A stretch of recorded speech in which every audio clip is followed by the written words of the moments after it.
All right, we are live on our Tuesdays with 21090. Andy, how are you, buddy? What's up, man? We need theme music. By the I know way. we do need some theme. We need some. I feel like we need theme music because that'll make it just a little bit more legit. I think maybe some English metal music. What? No, we can do that. That may be we would get hit nice copyright. feed. We've already been thrown we've off. Been hit, of we've YouTube been it's for happened that. before. That's fine. I'm okay with copyright infringements at this point. we do that. That does happen. Tony's in the queue. I don't know if we want to bring him up. Sure. We can definitely do that. All right. So, I already got 8 in the chat. That's fantastic. Wonderful. So, we have some. What's that? What's wrong, Andy? No, I was hearing something. I thought it's just me.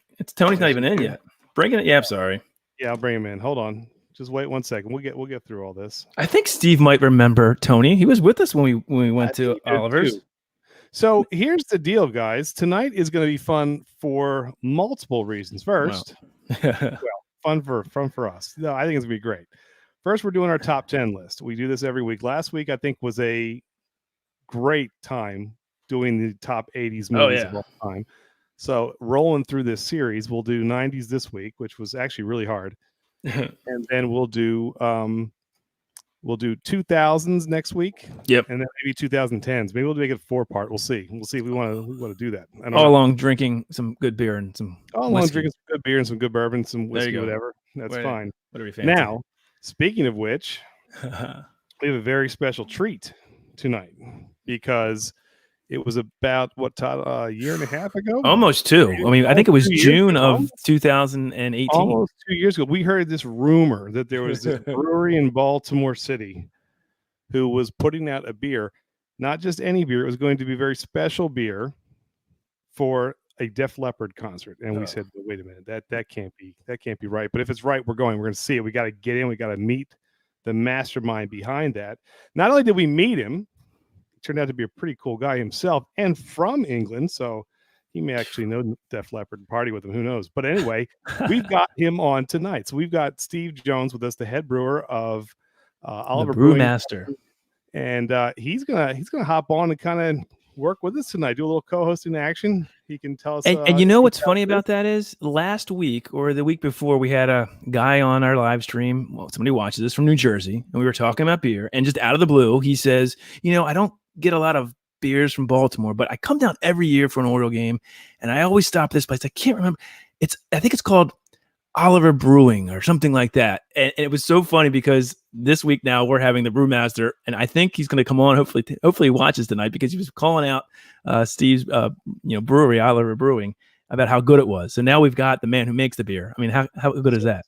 So this is a 2 for tonight. We're going to run our top 10, but we're also going to be interviewing and kind of sharing some stories with Steve Jones from Oliver. You guys can ask him some questions. Maybe he'll tell us some of the movies he did or didn't like from back in the day. I'm sure he will.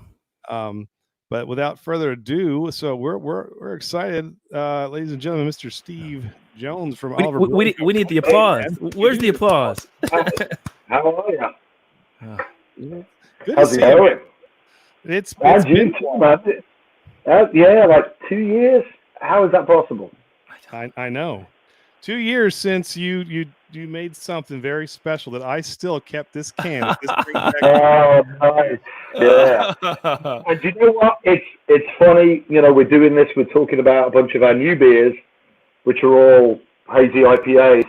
That was, the Awesome Lactose on Me was our first toes dipping into the sea of the hazy IPA. So that was the first one. We come a long way since then. Got a whole bunch of new ones to talk about. Don't worry, we remember, because we also remember you saying, I don't know if I like this hazy thing. And you're pretty good at it pretty fast. We might have to show a replay sometime. You can't get away from it. So, Oh, hey, I'll tell you one thing real quick. Right, when we were talking before, I was telling you, coincidentally, Def Leppard was the first band I ever saw, right, 1979. Because that's how old I am, right, in England, in Stafford. So they were opening up for AC/DC. This is my tour program from my gosh. From that concert. I don't know if you can see the Highway to Hell tour. Awesome. Just released the Wasted single, 1979. They were all like 18 years old. That is. I was 14, but so there it is. So I mean, is there a awesome. better combination for your first? I mean, AC/DC and Def Leppard. Now, my first concert, Steve, was also AC/DC, but opening up for them was a band called LA Guns. I don't know if you remember them. I love LA Guns. There you go. So that's the first band I ever saw live, and I was also, I think, 15. And funny enough, Phil Lewis, their singer, he's in one of my all-time. He used to be in one of my all-time favorite bands, Girl, who I saw in the opening for Kiss. There you go. Who also Yeah. they had Phil Collin as a guitarist, who then went on to replace Pete Willis. Exactly. So it's like this circle thing going around. But yeah, I mean, I saw LA Guns. They played at Fishhead Cantina a couple of times in the last couple of years. Oh my Yeah. god! I probably was there with my brother, Andy. Well, Steve, is awesome to have you here. Here's an old friend you might remember. He was with us. This is Tony. You guys know Tony. Hey, how's it going? how you doing, man? Great. Good. Good to see you again. And you too. So, Steve, every week we roll through our top 10. We have a new theme every week. So Todd and I are gonna kind of bounce back and forth off of our top 10 movies from the 90s. Feel free to jump in and say loved it, hated it, or you can let us know. Tony does this too. What we missed at the end, and then I think we're gonna have to taste some beers. But before that, I'm gonna crack a beer now. Yeah, Steve, what are you drinking? Andy, which one should I crack open? I'm actually drinking our Mexican lager right now. All right. So I thought something nice and crisp and clean before we get into the hazies. And I like it.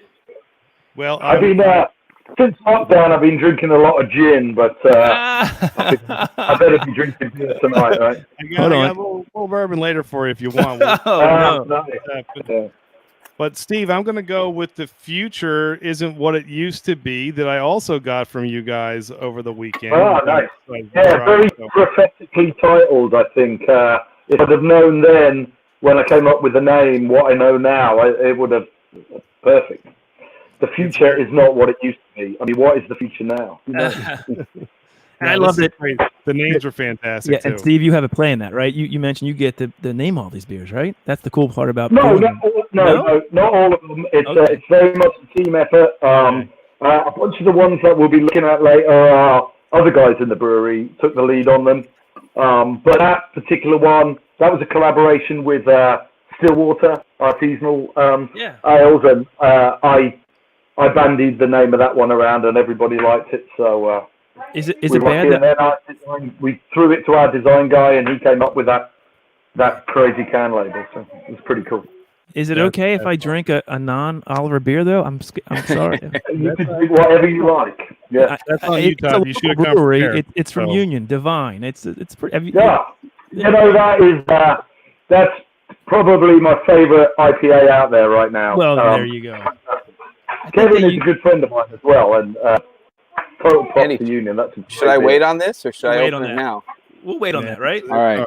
Wait on that one. We got the other one. By the way, this is All good. right. Virtual cheers to you all, though, Jen. Yeah, there you go. Cheers. Cheers to you all. All right, let's quickly get through because I have questions for Steve. That's not even on this list. I know you're excited. I do want to say hello to some people. Robot Scott, thank you as always for joining us. Miss Marsha, we appreciate you coming out. That's a couple weeks in a row, so thank you. That's really, really cool. Beardtastic Journey is with us. It's good to see you. Robot Scott is here. Scott is here. We got Outdoors in Maryland. We're going to start throwing names up, and we appreciate it. And we're excited for the list because that's all. This has also been fun. Did you have any favorite movies from the 80s, Steve, before we jump into the 90s? Anything stick out? Comedies we went. Oh, my God. Spinal Tap. That was 80s, right? Yeah. Yes, of course. Best movie. You're talking comedies, right? Yes. Is that the gist? Yeah. Spinal Tap, my all-time favorite of anything ever. That's awesome. And it didn't make our list last week. So Todd said it No. wasn't so it didn't make our list. That's insane. I saw that, but was that an 80s or 70s movie? I don't know. That was 80s. That was You're 80s. Okay, It was all 80s. Yeah. He's going to be disqualified soon. That's all right. All right. So I'm going to share my screen. We're going to start rolling into this if you fellas are ready. Mm-hmm. What's up, Johnny? Good to see you. Lori, hey, how are you? All right. Let me Lori share from last week. Cheers, Lori. I hope she's got her list. We also got a great special guest tonight. So I know Outdoors in Maryland, Sam. He's a local guy. I'm sure has drank a lot of Oliver Brewing beers in recent times. Let's see here. All Andy, right, what we got? Can you see me? Let's go, man. Let's roll through. Yeah, there we go. All right. I gotta get rid of the banner. Tone and Todd, I'll let you guys man the chat and keep. All right. Yeah, no doubt. Friends. Go ahead, Andy. So this week we're rolling episode 7. 7 weeks we're doing this now, fellas. This is fun. I can't believe it's been 7 weeks. What else do we have to do, right? Got to do something. Drink beer and talk something. Yeah. All right. So number 10. So this was Todd. I believe you're up first. You're number 10. Uh-oh. No, it's me. That's you. Oh, yes. God. Of course it is. Cool Runnings. Cool Runnings. I love it. See, I know that you'd be like, wait a minute, how do you have cool? I loved this movie.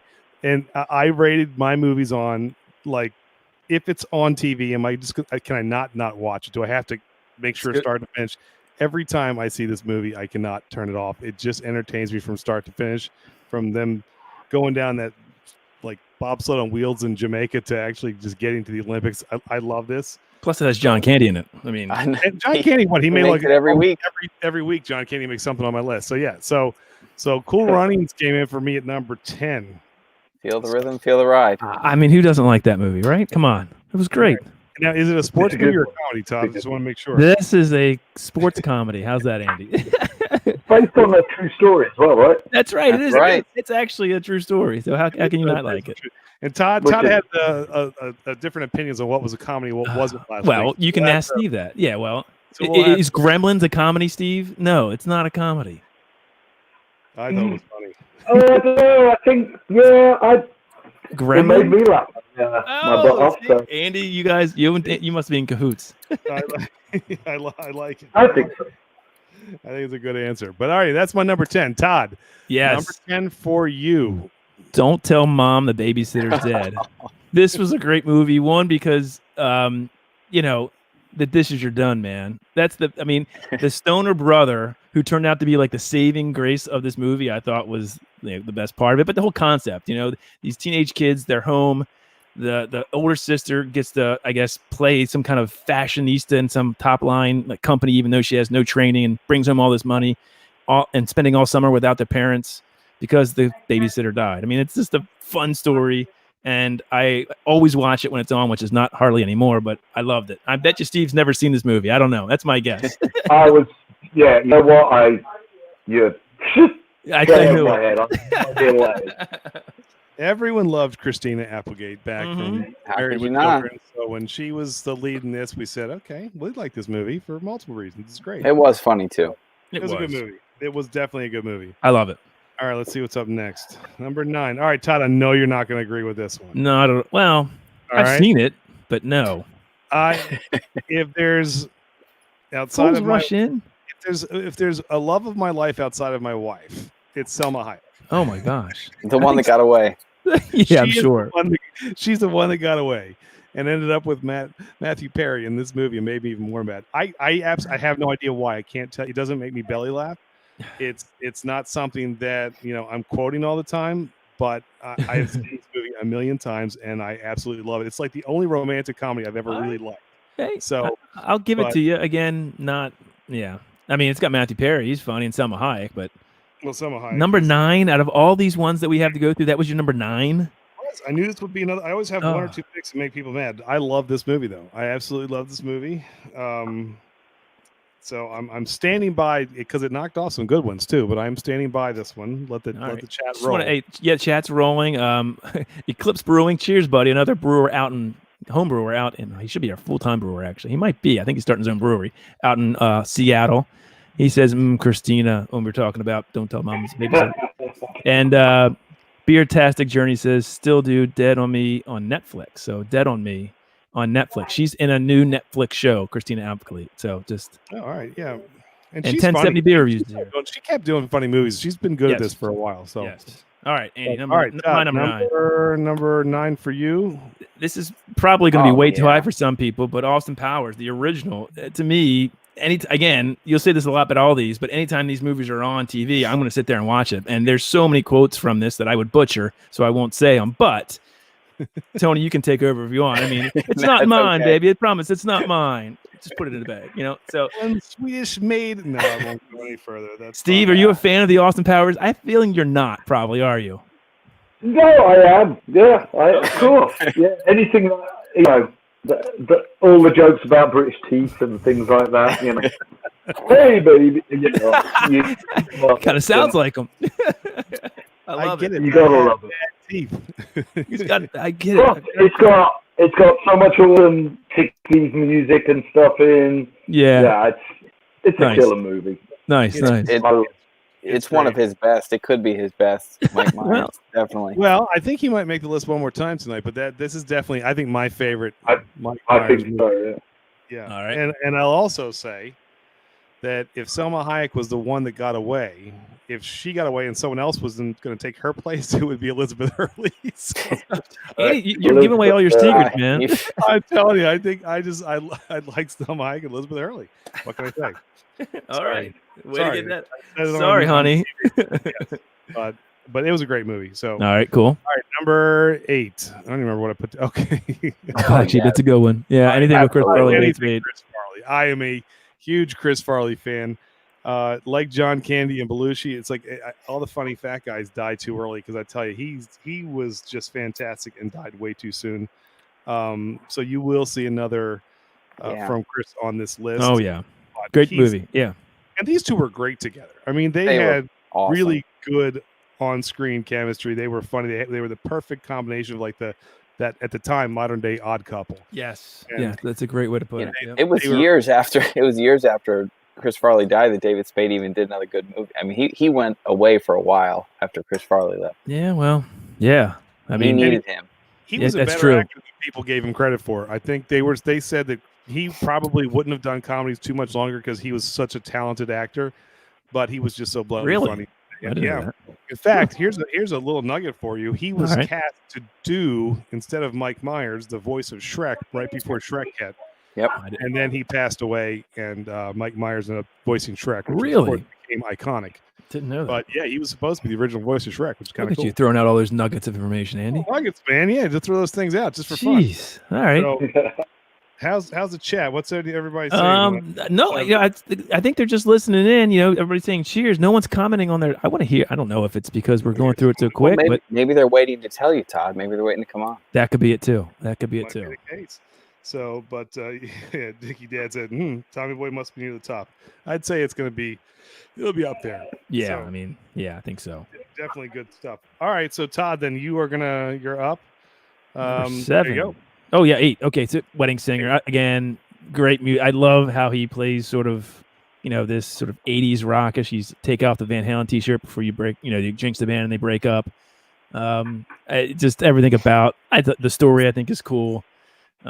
Adam Sandler's hilarious. I mean, he's in plenty of movies probably that's going to make this list. Some reason I love the story of this movie and Adam Sandler, how he plays sort of this lost wedding singer, so to speak. And some of the side characters in this movie are also really good too. So He kind of rolled into the 90s as to what the guys from it's cool, the new cast of Saturday Night Live with Farley and Spade and Sandler and Mike Myers, when you had that older cast who came from the 70s or the 80s with Bill Murray and right. Chevy Chase and Eddie Murphy. So it's kind of cool to see the new crop that came Correct. in. Yep. He was in a bunch. So that's a good movie. All right. You ready to keep going? Let's keep going. Yeah. All right, here we go. Oh, Number and one 7. thing, Andy, real quick, Beer-tastic Journey talking about Wedding Singer, and it's a good point. There was a cameo from Billy Idol in that movie, if you remember at the very end. He's on the plane. That's right. Great point. I forgot about that. Yeah, very good point. Billy Idol in that movie. Something about Steve, Mary. did you ever see Billy Idol live? Ooh. I have not, no. Hmm. Some old Gen X records from back in the day, but No. never seen it. All right. He was always one of those guys who was like kind of rock, kind of punk, kind of 80s pop, like Pop, all kind yeah. of wrapped up into one. So, but probably was good live. He's supposed to have a really good live band, but I've never seen him either. So. Maybe one day. Oh, Nope Nada says Wayne's World better be on this list. So, hey, we'll just have to see. We'll have to Stay see. tuned. Stay We tuned. shall see. We're only at 7. I know. We got We'll get plenty. there. Don't worry. But something about Mary is this started outside of probably Austin Powers.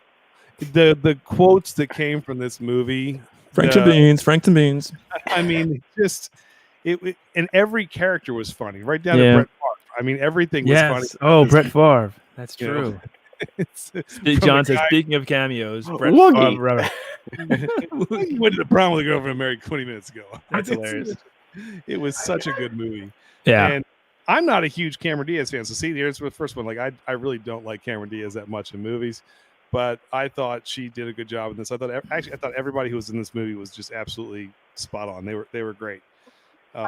Including the killer rabid dog. But I don't think Cameron Diaz is doing movies anymore, though, right? She's not acting anymore. I don't think. I don't know. I have no idea. When's the last movie that she's been in? I don't know. It's been a long time since you've seen her in a movie. Something about Mary 3. I don't think so. What she's been in. We got just quickly in the chat. We got Dan Toomey saying anything with Adam Sandler movie in the 90s should make this list. That's probably true. It is. We got Rocky Bayou. Still waiting on the. Andy, I've got a Mountain Man still waiting for that beer. Oh. I told you I just brewed it last week. It's still fermenting. You got to give me some time, Mountain Man. I'll send it to you soon. Jeez, remind him every Good week. Lord, I promise. So. Oh gosh. Hey, maybe we'll send them some of these Oliver brews that we can pick up from this can release this week. I don't know. That might be good, right? We might be able to do There that. It'll buy you a week or two, but you're still going to have to keep your promise. That's true. So that's fine. All right, what do we got? All right, Todd, you are up next. I love this. Good pick. Oh man, Office Space. This is on a lot. It's on what? I don't know. Freeform or whatever. It's always on like at 10 o'clock on a Tuesday evening, and I will stay up till like 12:30 to watch it because I just love it. And even through the commercials, just love it. I mean, it was way ahead of its time. I think. I don't know. The humor was, that dry humor, but it just really good, really good. I mean, and Jennifer Aniston's in this movie, which is crazy. That's right. What's the lead guy? I don't even know his name. I can't remember what his name is. Did he ever play in any other movies? Well, I mean, he wasn't really a leading guy, but he did well. You know what I mean. He didn't really. No, that's what I mean. Like he wasn't someone you saw like leading a lot of movies. I don't even remember his name, but this was such a funny movie and so relevant now because people would probably be dying to go back to it. Gosh. Even if it was in the basement with the red stapler, they'd probably say, if I can get out of the house and go do it, that's fine. I'll work. Everything from his next door neighbor who could hear everything through his wall. I mean, it was just great. Just awesome. So that was my, had to make my list. Fantastic. Very difficult list, but this had to make it. I love that. I love that pick. Very good. Someone said it made their list too. Who said that? That was a 1070 said, yep, made his list. So that's so funny. All right, let's see. Now, Todd, some of these, if we doubled up, I put them together. This might be one coming up. If not, so you'll see how this worked. But nope, number 5. So Todd, number 5. Yes. Well, again, somebody asked for it. I'd like to actually. How many did they do? 3 Wayne's World or just 2? Just 2. Did they do 3? I don't know, but I did the first one on here. But 2, I think. Did they just do 2? I mean, I used to watch these guys. I mean, of course, when they were on Saturday Night Live, and so it was when they made the movie for this. And then here's the little known fact: in either I think it was Wayne's World 2, our hometown band that I love and you love so much, and Steve, I'm sure you know of Kix, from Baltimore. Cold Chills, their song from the Hotwire album, is on that soundtrack. Which Kix isn't in a lot of movies, but for somebody from Baltimore who loves Kix, and it's in Wayne's World, I think 2. But anyway, Wayne's World 1 was definitely in my top 10. Another little known fact is it's actually pronounced Milwaukee. Milwaukee, yes. Sorry, yes. Milwaukee. Alice Cooper was in. Alice Cooper's in it. Yeah, Alice Cooper. And We're not worthy. Yeah. I love it. So we had to beat him to death with his own the Bohemian Rhapsody scene in the car. Oh, yes. There you go. The red rope licorice. So, Steve, is our kind of comedy sort of with yours? Or are you like way off? Like when you think of I think of 90s. God, what were we doing in the 90s? You probably were just coming over the States, I guess. But what were you? Were you in any of these movies? I didn't get here till the end of '99, so I think I was drunk during the 90s, so I don't remember a lot of the movies. Nice. I love it. Yeah, I mean, I don't know. Wayne's World definitely being mine. You've done a bunch that I don't really know, but Wayne's World is a definite for me. All right, there you go. Scored one with Steve. English comedy movies, but I can't think of anything right now. So. No, I do. Right. This is a great movie. Now, notice the year. I'm interested to see the the next 5, because I've got a couple that if they're not on there, we might have to reevaluate our relationship right now. Oh God, Andy. Oh no. So no more. Classics. Don't count on me, Todd. I bring the list. Yeah. You have to hope you have it on there. God, it's a lot of pressure now. Oh. That's Yeah. well. Look, Steve, I can't take Let me $9 down, anymore. let me down. All right, let's go. Let's hope we make it there. Let's go. and just to point out, Todd, the year on that 1992. Had this come out 1 year later, I'll bet you this movie would have just absolutely tanked because this is right before grunge hit and just killed everything That's a good good in the world. So Yeah. That is a good you're point. right. That's probably So, why yes. number 2 didn't do as well, I guess. all right, so let's see what's next. All right, number 4, Todd. Happy Gilmore. Yes, I'm going all definitely. Happy Meal. Don't you want to go in your hole? Price is wrong, Bob. I love Adam Sandler. Now, I think Adam Sandler's now everything he does is on Netflix now. Is that right? Yeah. He's making a killing off of Netflix. I think so. If you want to watch Adam Netflix and Sandler, with Jennifer Aniston. yeah, That's what he does. I But just he's watched also producing movies. I just watched a movie he produced with David Spade last Missy. night. I did watch the same The Wrong- thing. The Wrong Missy. Did you It was watch it? pretty good. Yes, I watched it. Of I course. It I was laughed stupid, too. but I laughed. Yeah. Exactly. So- But again, Happy Gilmore. I love the story. It's great. What's the guy's name with the hand? Chubbs Peterson. Chubbs Peterson. And Alligator bit my hand off. so I love it. I love anything with Adam Sandler. So there's a lot of him on my list. no, he was great. I've never heard of that movie. At all. What do you say? What's that, Steve? I've never heard of that movie. Oh no! Oh man! Oh, It's well, Todd. Is it a sports movie or a comedy? Because it's got it is a sports comedy. So this is a guy's a hockey I player got it. he was terrible at hockey, and he got he was trying to be like a minor league hockey player. Got kicked out of that, but he could hit the golf ball really hard by hitting it like a hockey, like it was with a hockey stick. And so he could hit it like 500 yards or something like that, but nothing about golf. And so they sort of got him into this pro league where I guess he had to save his grandmother's house by winning some tournament, and he does. So it's a stupid concept, but not before she had to pull landscaping duty, which was terrible. It's all in the hips, Todd. It's all in the hips. It's all in the hips. Shooter, right? Shooter. Anyway, All right, good choice. I'm still failing us. Steve doesn't know this one, so that means that wasn't on his list. We're in trouble, No. Andy. And truth be told, my favorite Adam Sandler movie isn't even on here. So we'll see what happens. But anyway, Okay, that's weird. all right, next one. This was my number 4. It's all the way at 7 for you, Todd. So I just waited to put them together on the highest Perfect. one. Yep. So Tommy Boy is an absolute classic.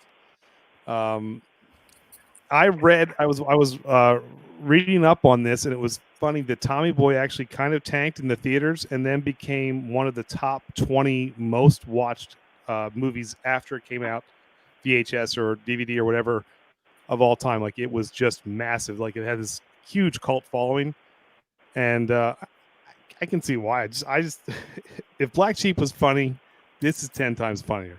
And Black Sheep made my top 10. I There love are Tommy more- Boy. My so classic. parents actually watched this for the first time about a year ago, and they said, "My God, that's all of Tony and Andy's material." That's what they said. That's what you Like, say. Yeah. repertoire of quotes comes from this. I'm movie. nothing without Chris Farley. Oh Well, my gosh, I couldn't like this one more. This is fantastic. So, if you haven't seen Tommy Boy, and that goes for you too, Steve. come on, Steve. You got to watch some of these videos. I don't know. Yeah, I'll have to.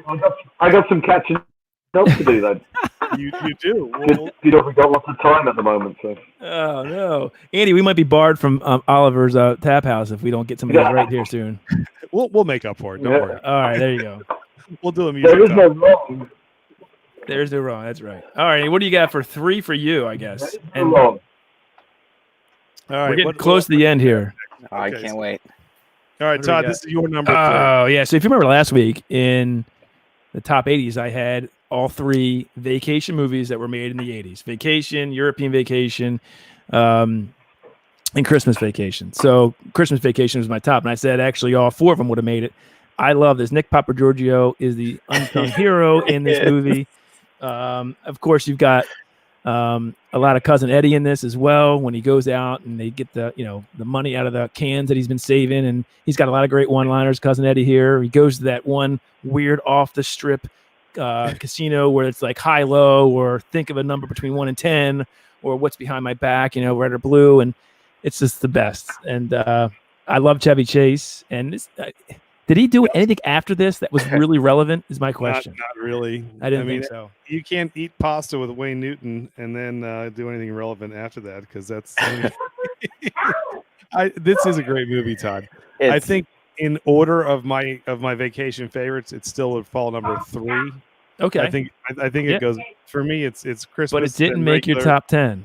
It did not make my top 10. Okay. It just shows you how good I think the Vacation and Christmas Vacation were. And European was okay, but it didn't. But it's the 4th of 5. All right, there you go. Well, I love this one. This is a great movie. All right, let me see what's next. Okay, you're gonna get mad. I double dipped the chip on this one. Oh, I knew you were gonna put that in there. I could not decide between the two. There's something about old men fighting that I can watch forever. I absolutely love it. These two are so mean to each other and fighting over the same thing young people fight over. They're fighting over women. They're fighting over money. They're fighting over territory. I mean, everything. This was just such a good set of movies. And honestly, Burgess Meredith made this. Oh, he was amazing. He was the father of Jack Lemmon in this. And actually, they've all since passed except the women, which makes sense. So, yeah. What is the line about bacon? Tony, you can do it good. I don't want to. Andy's got it. Come on, Andy. The bacon. Goes, Pop, I wish you cut down on the bacon. He goes, why? I have bacon for breakfast, bacon for lunch, and then for dinner, bacon, a whole damn plate full. And I usually drink my dinner. So I mean, he was great. As he's smoking a cigarette, right? As he's smoking a cigarette, he's like 93 years old. Every morning I wake up and I smoke a cigarette and I have a plate of bacon. He was great. He was absolutely fantastic. But I agree with these. They're good. It was impossible for me to pick one of the two, so I did cheat and lump them both together. But that's fine. You can do that. Yeah, I figured that I'd get a pass on this one. So, and I knew this would be in here. I think Grumpier is actually funnier than the original. Really? So that one is priceless. They're both good. Yeah. Really good. Well, Walter Matthau is so Jack funny. Lemmon. Yeah. And he has a love interest, and not Anne Margaret, but Sophia Loren is his love interest in the second one, and him. Steve, do you know these? Steve, tell me you've heard of Grumpier Old Men. I've heard of them. I have not seen them. Oh no, Andy, we're failing miserably. You're striking out. Although they were, wasn't it The Odd Couple, their original combination TV show back in the 60s or something? Yes. I remember that. There you go. Basically the same thing. That's kind of they reprised that role in this into a movie, and they were fantastic. Actually, if you liked that, you'd love these movies, Steve. You probably would. His outtakes alone in the end of that movie, Walter Matthau's, was just unbelievable. Outtakes, I have been to Hawaii, so we'll leave it at that. All right, number what are we at? 2. All right, this was my number 5. Todd's number 2. This movie is. I got it. Oh no! Do you know this one? Steve, you've heard of this one, right? I do. I have seen it. Yeah. But not on your list. Oh, man, Andy, we got one more shot. No, not on my list. Oh no, Todd, it's college. I didn't make a complete list, so that's all right. That's quite all right. To each his own, right? That's okay. That's Andy, you didn't like Hazy's at first either, Steve, and then we converted you, so we're okay. That's right. But Todd, I agree with you. I love this movie. This was college for us. I mean, exactly. I don't think there was a room. How many times did we watch this movie? I mean, too many. I think I saw it with John and Tony and Shenandoah, but I did you really? See, I didn't see it in the movie. John would have to confirm that. Rumpelman had something to do with that. Goldschlager, I mean. Oh, there's so many lines on it. Tony, you could probably recite the whole movie. Oh goodness, there's too many quotes to start, and plus none of them can be said online anyway. So Tony, hold on. So I don't want to give away what you might have that we don't, but this had to make your top 10. Where was it in your list? I mean, it was in the top 5 for sure. For sure. I mean, all the Adam Sandler's were too that you said. Yeah. Right. In fact, there may be another one that you guys missed. I'm not sure. But. Nope. Nada says Friday was fantastic. Now there was Friday 2 and they named them something, but next Friday and the Friday after next. Yep. Chris Tucker was in none of them, right? After that, right? He was only in the first. It really Day came. What was it? Day? Is that who it was? Day. Yeah. He was good. I thought next Friday was really good. I thought the third one, right? Yeah, the third one tanked, but the second one was funny too. Yeah. And Debo was in all of them. Yeah. Do you want to share your story about an art project that you made in high school, or that's up to you? But I mean, it's stayed in the family forever because of how good it was. Oh God! Are you talking about Bill's mug? No, you did a sculpture, if I recall. Did you not in art? He's class? like, I did not. Was it Red's bike? All right, I'll refresh your memory. And Tony, were you drinking? What were you going on here? Not in high school. Are you were the one that did the sculpture, the ceramic sculpture of the old dad from Friday on the can. Yes, that's with right. The spray can. Yeah, Tony. Yes, that is right. Yes, I did. Big fan. Boy, come in here. I spelled yours for 22 years and spelled mine for 5 minutes. So yeah, Tony actually depicted that scene in a ceramic. I did. I keep thinking of Bill's mug, so that's I digress. No, I gotta tell you, that was one of your best projects. Danny knows that one very well. How you gonna get fired on your day off? Oh, that's funny. By the time I come in the kitchen, you in the kitchen. Well said on this movie, definitely. All right, yeah, we can't say a lot of the things in here because there's a ton of good stuff. Friday, anyway. I loved it. All right, Andy. We have my number 2 was Home Alone. Yeah, there we go. Thank goodness. Okay, we saved ourselves. There we go. All right, good. All right, good. I mean, this is so good, and it was teetering on my number 1, but as a kid or an adult, you can watch that. That's what I love about this movie. It doesn't matter if it's Christmas or if it's the middle of July. It doesn't matter if you're 8 or 88. Like, this movie is just funny. Yeah, it appeals to everybody. The best.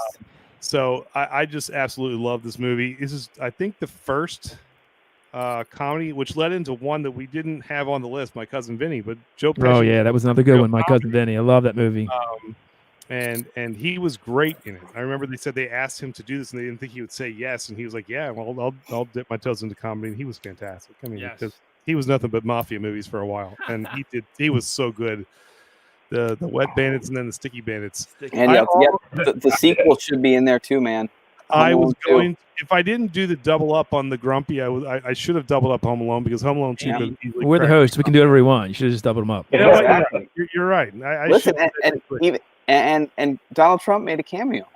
He opened the door for Macaulay Culkin. Oh God. That's right. Cut him out from this movie in Canada or something, though. They cut Trump's cameo out of it or something. Yeah, that's hilarious. Yeah, so 2 was a great sequel. I thought 2 was good. Oh, and by the way, Tony, our dad hopped on and said he still has your sculpture on his. Well, that's good. Desk. Oh, there you go. See, that is good. I'll have to. And actually, this was that was a Adam Sandler movie that we didn't talk about. Big Daddy was amazing too. Big Daddy was good. He also did. Oh, that's right. Yes. No, that was Jim Carrey, Liar Liar, right? Because that was up there too. We didn't have a Jim Carrey. Whoa, I haven't not one Jim Carrey movie. Wait, I've easily got that one for you. Oh, okay. Yeah, I think Tony will cover Jim Carrey if we missed anything. But okay, I think let's get to number 1. Without further ado, your number 1, my number 6. So, number 6, Andrew. That's really low for you. Wow, I love this movie. I have a feeling Steve cannot stand this movie, but I have no problems with it. It's a funny movie. Okay, good. I love my number 1, which is not in your top 10, but oh no, good movie. All right. Well, I said before we got on here, Andy, I had about 20 that I could put into my top 10. So whatever Steve says is going to be in my just outside top 10. How's that? There you go. You're pandering. That's sorry. Did I say that aloud? I'm sorry. I like it. But Beer Tasting Journey. Joe Pesci's mumbling, cursing. I just saw that comment. Yeah. I did love that. That was such a classic movie. But this one, you talk about quotes as well. I think it's more than anything started like that new wave of just like goofy. This was more out there than even anything that I think Adam Sandler did. I think this was Jim Carrey like letting us know how well. Actually, this was after Ace Ventura, wasn't it? It was. So Ace Ventura probably started it, and then this kind of came along. But some of these scenes were just iconic. Yeah. Well, the name says it all. Dumb and Dumber. That's exactly what it was, and it was just so brilliant. It was so ridiculously funny. I mean, you sold my dead bird to him. Pretty bird. Took care of it. I mean, everything was just pick them up. My goodness. Anyway, start to finish, that was a great movie. And I challenge you not to laugh, even if you don't like the movie. I challenge you not to laugh. It's too funny. When they come in with those outfits to that, those outfits to that whatever, that big like ball or whatever, and they start hitting each other in the top hats. It's just it cracks me up every time. I mean, a lot of things in that movie. Slappy, Samsonite. I was way off. This whole time you've had 2 pairs of gloves on. Yeah, we're in the Rockies. We're in the Rockies. This list contains 2 scenes from our list that had like the most memorable bathroom scenes of all time between Friday and Dumb and Dumber. That is true. That is true. Yep. So, shows you where our there it is. I guess. We must really actually like potty humor. So I guess this movie was just fantastic. And something about Mary as well. There's quite a famous. That's true. That is true. You're right. My goodness. So we got 3 on there. Oh my goodness. True. All right, what's your number 1? All right, number 1. Tony, you know this. This made not surprising Todd or not, but this is my all-time favorite comedy. Oh, yeah. There he is. Groundhog Day. I love this movie. So apropos for the time. All right, right Steve now. likes this one, Andy. Steve likes this one. Yeah, that Groundhog Day is my number 1. Oh, there you go. Hey, bam. See that, Todd? So I'm the one that's not allowed in Oliver. You can go in, I guess. I will be the first after social distance is lifted to go back into Oliver's. That's right. That's right. This movie's but just about perfect. I mean, honestly, Bill Murray's best acting job I think he's ever done. And again, it definitely is more apropos today because of how every day feels like this. But the characters were great. Annie McDowell's like the worst leading lady of all time, yet she did a great job with this. What's the other goofy guy's name who was in something about Mary, Tony, who's holding the camera? Oh yeah, Andy Dick, right? That's not Andy. No, that's not Andy Dick. It's the other. Andy Dick was Crouching Tiger, Hidden. You know what? That was right. Yeah, I can't remember his name. John knows. John knows. Yeah, but I mean, he was great in that movie as well. I mean, this was just so well written and just a really good movie. And I love Bill Murray's comedy. I mean, I think as much as I think I said last week, Chevy Chase probably makes me laugh more, but I think the better actor and comedian because of how sarcastic and witty he is Bill Murray. He's so sarcastic. And he's dry too. It's great. Yeah, I love it. I just absolutely love his Ned Ryerson. Needle nose Ned. You know, the whole concept for the movie is genius as well. It is. You know, it is. It's just genius. So it works. So yeah, I love it. This was a killer movie. So that's our list, boys. So let's go to Steve. Steve, we got your number 1, thankfully. What else did we miss? I don't know. Depends how you feel about follow-up. Back to the Future 3, I think, was 90s cowboy thing. I think, you know, I had Wayne's World, Home Alone, Austin Powers anyway. Men in Black, I really like. Oh, well. Yes. That is. Really enjoyed that movie. Yeah, that's about it, I think. No, that's a great movie too. I almost put the Nutty Professor on there too. I was going to put that on there too. That was really funny. Somebody in the chat, but what about Bob? I love that movie too. And you know, that was a classic. So definitely what. When was Trading Places? Was that 90s or 80s? That was 80s. That was 80s. That was on my list last week, though. That made my list last week. Right. So didn't make Todd. Yeah. Oh wait, this is the best. Hold on. Put this up from Robot Scott. It's the same thing every day. Clean up your room, stand up straight, pick up your feet, take it like a man, be nice to your sister, don't mix beer and wine. Oh yeah, don't drive on the railroad tracks. Yeah. Do you remember that? Yeah. I kind of actually agree with that one. Too early for flapjacks. Such a good movie. Yeah. But your mother-in-law disagrees, Tony. She said that the best Bill Murray movie is What About Bob? Yeah. Okay, your mother-in-law said it. I love that. Yeah, and actually, my wife would say the same thing. She would definitely agree with that. And I can't. Bob. Yeah. No, I can't argue. That's a great movie. Can't argue that. Baby steps onto the elevator. Baby steps onto the elevator. It's just He's a great actor, though. So, and my dad threw out there Bill and Ted's. That was number 2. But that was Bill and Ted 2 was actually in the 90s. Yeah. 90s, right? Bill and Ted 1 was on my list last week. Yeah. Todd, I thought for sure you would have what Beavis and Butthead on there. I thought about that. It was in one of the things, but it just didn't make it. Yeah. I didn't think the movie was as great as the show. If that makes sense, right? Because I love the show because they showed videos and like what wank on Winger and all the my bands I love, Kicks, whatever, and love Metallica and AC/DC and all that stuff. But that wasn't in the movie, so I think that was a big part of why I love that show. Well, Andy, I can't believe there's one that didn't make the list, which was Ace Ventura. No, Ace Ventura didn't make it. I kind of figured that started Jim Carrey. I mean, it was not The Mask. It was Ace Ventura that started Jim Carrey. It was great. I did like Ace Ventura. Come on, but so Steve kind of gave us our list of what he missed. Tony, what did we miss? Just out of besides Ace Ventura, I just had 2, and this could. I don't know if they're. I think they're comedies because they're really funny, but they have to do with sports. But I'll tell you what, my roommate Adam and I watched Varsity Blues on repeat. Yep. Literally, just. I mean, I can't tell you how many times we watched that movie in college. I loved Varsity Blues, Tweeter and Billy Bob, and was it John Voight was the coach. I mean, that movie was just amazing. And exactly. And my other favorite, I still think it's a comedy, but maybe it's not, is Tin Cup with Kevin Costner. Oh, that's not a comedy though, is it? Come on, I'm going to get into this again. That's like a drama, isn't it? It's not a drama. It's a comedy. I mean, his caddy was Romeo. He was a drunk that ended up making the U.S. Open, put 12 in the water on the last hole.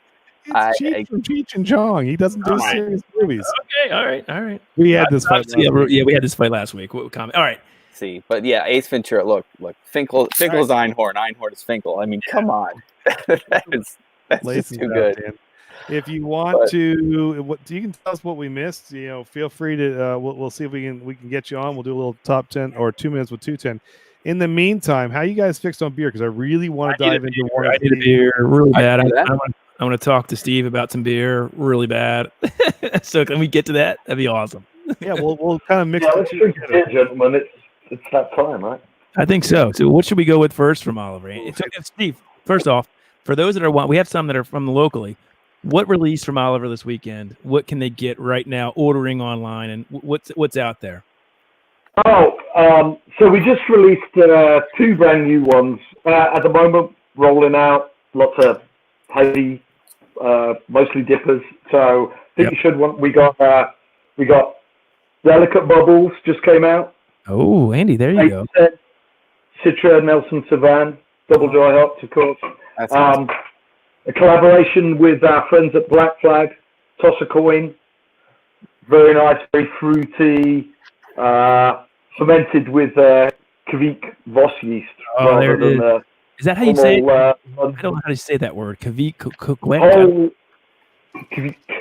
Todd, he's British. He can say that. Big profile in that as well. Yeah. Yeah, lots of stuff available at the moment. So, nice. Trying to roll out. Obviously, the way things have been recently, it's been tough. Trying to roll out some new stuff as best we can. You guys have a bunch available online. Obviously. It's really good. I still was able to get the future look isn't what it used to be. I've got one of these, the cherry blossoms. Oh yeah. Which was really good. What else did I get? Be More Hazy and Be More Active. We got the double set here. I'm going all Oliver tonight. Andy, geez, Louise. Be More Hazy has been around just for a little while now. That's it's like our year-round hazy dipper. It's been really, really well received. Been really happy with how popular it's been. People have been loving it. Big mosaic citra finish to it. Again, 8% double dry hops. Thank you everybody for keeping us brewing it because we're we're doing a lot of that in production at the moment, which is great. So I will say this. I was picking up the beer this weekend from Oliver, and Brad was there, Steve. Good guy. Yep. He hooked me up, and I said, look, I want to get another 6-pack while I'm here. What do you recommend? He goes, you got to get the Be More Hazy. He said, as a when you brew, you don't always drink a ton of beer because that's you live it, you breathe it, so it's not always your go-to. He said, but this is just awesome. It's one of the best beers that he goes, that's what I go to all the time. I went home, I cracked one open. Oh my gosh. It's literally one of the best hazies I've ever had. So ooh, that's saying something. Although this will always be my favorite name, the Pour Some Lactose on Me, that is from Oliver. It's better than that, Andy. It's better than that. I will say that this is a better beer than that. Is that fair enough, Steve? So should we crack that one first? Yeah, it is. Like I say, Pour Some Lactose on Me was a first attempt at a hazy. You know, it's funny, and I think I said this at the time as well. You know, I've been a brewer for a long time, like 25 years now. 24 years I've been trying to make beer as crystal clear and as brilliantly clean as possible, and now I've got to learn to make it the other way. It's not as easy as you think as well. Ironically, the first one of Be More Hazy I did could have been more hazy. It just didn't work quite the way I wanted to, so I had to go back to the drawing board a bit. But I think we nailed it. So there's a lot to making a beer like this. It's not, it's not that easy to make a beer, stable hazy. So, it takes a lot on the hot side and on the cold side as well. So it's it's a really good team effort. So cheers. Cheers. Cheers. If you can hear Todd smack, he likes it. That's how you know you hear Todd. I'm not usually talking, right? If I'm drinking, I'm not talking. Get that big nose first, again, as soon as you this style. I absolutely love that. This is so good. So, mosaic nose, that fruity nose, and then, that soft. Everybody says, with soft body or what have you, but, it's... So how do you, Steve, help me understand, as a home brewer, right? So to get that body, which when I brew a hazy, that's my biggest problem with getting the body to come into that soft, pillowy sort of, mouthfeel, so to speak, or whatever. Yeah, so, it's a balance between the residual sweetness and then oats, that creaminess. Yep. We use a lot of flaked oats, a lot of wheat in these beers, so it's striking that balance. So, is it the temp you're actually mashing too? Are you doing a different temp on your mash to get that as well, to get those residual sugars? No, we don't mash higher. Okay. We're not trying to attenuate it. Okay. It finishes out at a nice gravity where it's got enough body, and with the high percentage of oats in it as well, that silkiness that you get from oats, it does the trick. So in terms of temperature, we don't have to mess too much. I can't believe how smooth this is at 8%. I was going to say so Todd's speaking brew language. Yeah. But if you're talking taste language, I wish you all could have this, because honestly, it's fruity, it's citrus forward, it smells amazing. I mean, this is just. I wish you were 8%. It doesn't taste 8%. I'll tell you that. No, I wrote that on Instagram. It's another thing about these sort of beers as well. That softness, that sort of residual sweetness, if you know what I mean. That that hides it pretty well. So they can be quite deceptive. And I will say as well, we just canned another 60-barrel batch of this just today. So nice. There'll be some freshies out there. So you know where to send it, Steve. I'll be happy to come and pick it up for you and do a second one. So Steve, we also like to bring people on and do our 2 minutes with 210. So we got someone in the queue. So so John is a follower of ours. We're going to bring him up. He's going to tell us what we missed. And he's then a local guy too, so I know he's local. So he's had some Oliver's Brewing too. So Johnny, welcome, man. How are you? Hey, John. Hey, what's up? John, say hi to Steve. Hey, Steve. How you doing, man? I'm good, man. How are you? Good. Andy, I like to think of myself as a little bit more than just a follower of yours. You are one of his best friends, I guess, right? Man, wow. That's so good. He does send me lots of pictures and letters, so a little more than a follower, yes. Follower. I feel like a groupie. Andy, send him an autograph. That's the word I was going for. No, a groupie. Okay. But no, John, you are a big 90s guy too. First of all, I wish you were having this beer. This is fantastic. So I would say if you haven't tried it, because I had seen it before, and then I'm so glad that I went back. This is available all over Maryland. And Steve will also tell us what other states that you guys are out in, but I'm telling you, this is great. Steve, how hard is it, real quick, I'm just curious, with the amount of hazies that are out there? I mean, you're obviously successful with Be More Hazy, and it's selling, but how hard is it to get in and brew a hazy that gets consumed, with all the hazies that are out there? Oh man, it's not just hazies, it's everything. There's only a finite amount of shelf space, and there's been an ever-increasing number of breweries producing an ever-increasing number of canned products. So, just getting noticed is difficult. So, packaging needs to stand out. That's really important. So we make sure we pay a lot of attention. That you got to get people to look at it and pick it up before they will even judge what's in it. So that's, the first step. So, we work hard. Obviously, we wanted to shout out to Baltimore. We've been in Baltimore for a long, long time. So, we wanted to pay our respects there, which is part of this series of beers. The Be More with the skyline. Awesome. That's awesome. All of us started, right in the heart of the city. Yeah, around Pratt, right? Yeah. So. Yep.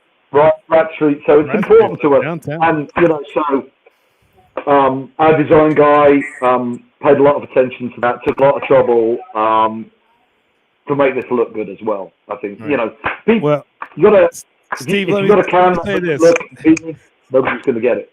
If you can have a nice kind of catchy name, and you can have a great label and the whole 9 yards, but if the taste doesn't back it up, I mean, it will go away.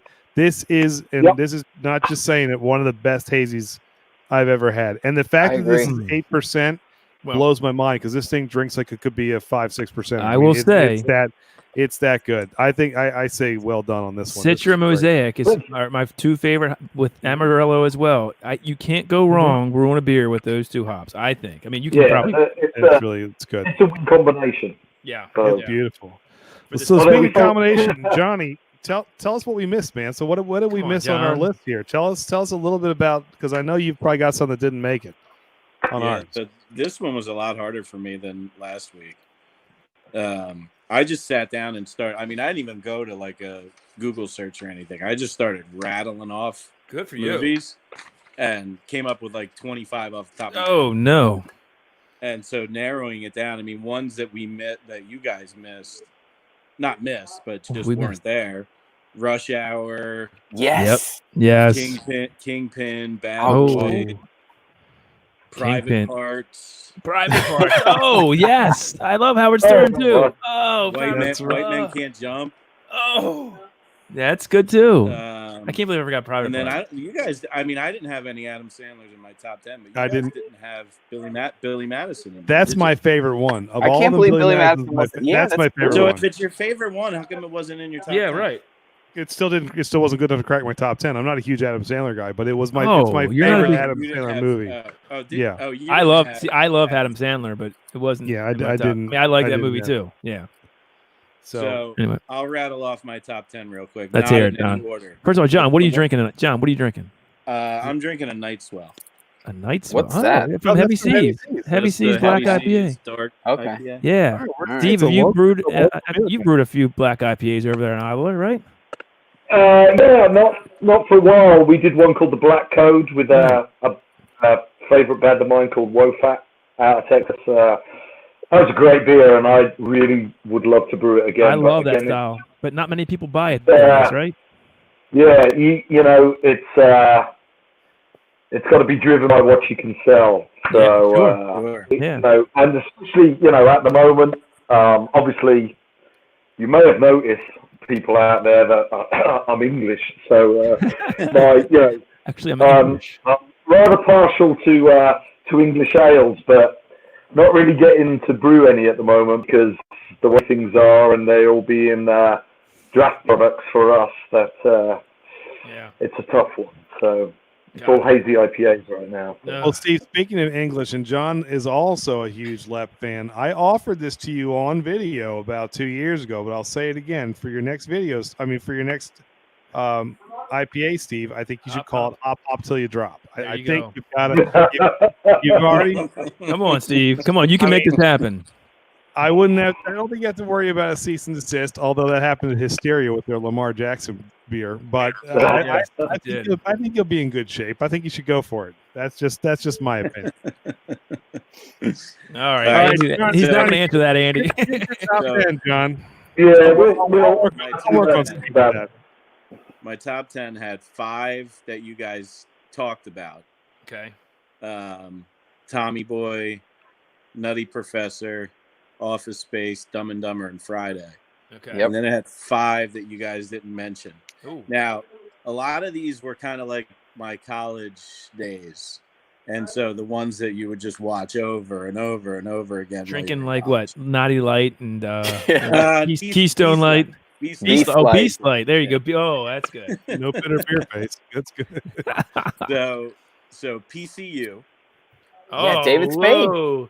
David Spade was PCU. in PCU. Jeremy Piven. Yes. Was in PCU. Yes, he was. Yes. And John Favreau was in PCU. That's right. Very good. So that was one that wasn't on. I like that one. Can't Hardly Wait. Oh. I can't hardly wait. I know what that is. Barry Manilow. Mine. No, that's not Can't Hardly Wait, Tony, is it? Yeah. No, that's not the Barry Manilow. That's different. Can't Hardly Wait is what no, Barry Manilow. Yeah. Mandy. Yeah, Mandy. Barry Manilow. Yeah. Come on, Andy. That's the movie with Seth Green and Jennifer Love Hewitt, right? Nick Papagiorgio. Yes. Yep. Is in Amanda. Amanda. That's where we learned to give Todd the Urkel, Tony. Yeah. That's right. All right. Keep going. All right. This one is kind of, you could say that it was a comedy. Maybe it wasn't a comedy. I think it's hilarious. I'm going to be all over it. Dazed and Confused. No. Yeah. That's a comedy. That was on the comedy list. Yeah. That is one of my all-time favorites. I'm just laughing at Todd because last week when I actually brought up Rush Hour as a comedy, and it was not a comedy, and then it was on your list. I didn't say it. What? You did. We'll go back and replay. Chris Tucker I never said that. I didn't. Not with Chris Tucker because I said specifically. I said Chris Tucker was a comedian, so it's John. It's a comedy. Along with Rush Hour. What about Money Talks? I have Money Talks on my honorable mentions. Where your shirt at? That was Big Worm. Oh, yeah. That was Big Worm that he said that to. Yeah. All right. This one I'm shocked you guys didn't have. Was American Pie. I was thinking of putting on there. Right. Yeah. We knew that would come up. That was iconic for a different reason. That almost started a different. I don't know. I think those. Yeah. I mean, Stifler. That was the breakout of Stifler. Yeah.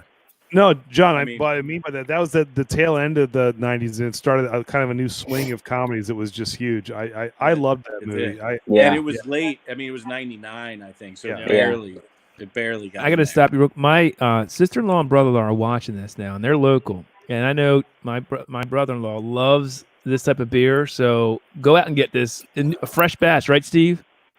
We just canned today, so right there. We keep, all right. It's a good one for us. We keep rolling it out, so there'll be some in the system that we canned a week or two ago. Canned it again today. So okay, there you go. Sorry, John. Just wanted to put that out there. No problem. It's fantastic. Go ahead, John. And then my last one. You guys, we always kind of disagreed on this, I think, but all the Kevin Smith movies were just movies from my college days that we all Clerks, Mallrats, Chasing Amy, Yep. Jay and Silent Bob Strike Back. Yes. Yeah. We actually said that we had a feeling that Clerks and Mallrats were going to crack somebody's top 10. Mallrats was actually probably my number one. There you go. So all right. We thought that, and if no one said it so far, we thought the Big Lebowski would get something too. And I like that one too. That was actually on my list. I completely forgot about it. There you go. There you go. So that's good, Johnny. Good list, man. Well done, John. 2000 next week. 2000. Go get It's going to be even harder. I know. I agree. Next Because week's gonna Steve, be you said hard. you spent the 90s in a bit of a haze. Well, the 2000s were our haze, so we're gonna have to dig deep and figure out where that came from. So I mean, how do you leave any Will Ferrell, I don't Vince know. Vaughn? Yeah, how do you movie pick? off the list? Andy, we I might have mean, to do it on our Well, event. let's just say we know that old school is going to start that new wave, and so that'll be up there. And then everything else it's just like, what do you put in next? So Yeah, that is going to be a lot of fun. Tough. So Tough. All right, John. Good Good seeing you all again. right, guys. And- Cheers. Good stuff. cheers, buddy. All right. See ya. All right. So we got Robot Scott's going to be coming on in a few. He's another he- local guy. Yeah. Yeah, and here's the thing, Steve. You'll like him. He is definitely a whiskey and bourbon connoisseur. I would assume he is probably a beer connoisseur as well. But he's another local guy I who got a supports. question for Steve. We can bring on Robot, Scott. Bring him on. But I got a question for Steve once you get Robot on. I have one too. Oh, Tony, you go first. Okay. Go ahead. Let's ask you. Be gentle with me, guys. Be gentle with me. Don't. nothing no. too, So I've had. I'm also. I got to say, I'm up past my bedtime right now. So. All right. We'll we won't I'll hold keep you it long. So first off, this You only got 2 beers to go, Steve. It'll help you fall asleep. yeah, I hope so. this hazy is ridiculous. This is so good. It's so smooth. But so a lot of the hazies that I'm trying these days have all that. I don't even know what you call it, like the sediment or whatever. That's you see this stuff, just the particles in there. Yeah, the floaties. Yeah, this doesn't, which actually makes it. I mean, it's less. It's a little off-putting just to see, even though I don't know if it matters or not. But you don't have any. There's none of that in here. It's. No, we try very hard to avoid that sort of thing. You know, there's different things that produce haze. You know, yeast is one of them. But you know, we don't want to carry a bunch of yeast into our cans. You know, so that's you get a lot of that sediment and just yeast sediment. It's not an attractive thing, I don't think. You know, It's not. You're getting that haze also from the amount of flaked oats and wheat you're putting in there, right? That's where you're really getting it. The protein, it's protein. colloidal protein. You know, they're not falling out. The interaction with It's dry hops it's a killer beer. It's a perfect combination. This is absolutely perfect for a haze. This is one of the favorites I've ever had. This is amazing. I wasn't lying. I told you this was really, really good. I mean, and I say that, Steve. It's not just because you're on, because I mean, and I'll be honest, I've tried a bunch of hazies, and I've had some of the hazies from Oliver's, and they were good. But for a hazy to stand out in a field this big, I think it's also 8% too. That's crazy. It's a crowded market for this sort of thing. You know, it's still. I'm personally surprised that it's still got legs and people are still so crazy for them, but it doesn't seem to be going away anytime soon. So you know, you gotta give it your best shot, man. It's no messing around. We got my question for you, Steve. So actually, it's two questions. One, when we met you 2 years ago almost before that Def Leppard concert, you brewed your first hazy, and you said it went against all. And you even probably have that video, but we don't have to show it. You said it went against all your. No. Oh, sorry. Oh no, I didn't get that. Sorry, Steve. I just wanted to. Something weird's going on. That's all right. You okay? You got it? Where that? Oh, there we go. There we go. There was some weird delay there going on. I don't know. Yeah, my question just was: are you still? You said it went against every grain in your brewing body to brew a hazy IPA, a non-clear beer. Do you still have that sense? Even every time you brew, I know you brewed a lot of them since then. Do you still get that? Yeah, we do brew a lot of them, and it's honestly, it's not a style that you're not going to find a bunch of them in my fridge. You're going to find a bunch of Pilsners and things like that. It's just not my go-to beer. But as a brewer, I want to make the best ones that I possibly can make because, that's what people want to drink. I don't want them, I want to make a really good one. The crew at Oliver Brewing Company, are very dedicated to what they do. And some of the younger guys for sure are much bigger fans of the haze craze than I myself am, but we all are very dedicated to making the best ones we possibly can. So there you go. You made a winner on this one. I got to tell you, this is really good. So we're gonna bring Robot Scott on. Before we do, I got to show you this. Finn Rue is from New Zealand. He is another good friend of ours from the channel. And he says they have 5 Mint Sabotage vinyl album. Sabotage. Steve, I know you know who Sabotage is. oh God, I love it. You heard of and so correct me if I'm wrong, but the guys from Sabotage, Todd, you may know this. Yeah, They formed that band turned and formed Trans-Siberian Orchestra, which is the one that plays like Christmas Eve Sarajevo and does all the rock band for Christmas. Steve, have you heard of them? They play all the time. Yeah. And it's just like... I think the original guitarist passed away, but the singer, some of the other guys here, that's right. So Finner's like, I know it's off topic. Well, music is never off topic. As you can see, we got guitars hanging in the background. Never. Make sure we're talking about... I spent a lot of time and a lot of money tracking down Sabotage vinyl. I was late to them. I hadn't really heard of them back in the day in England.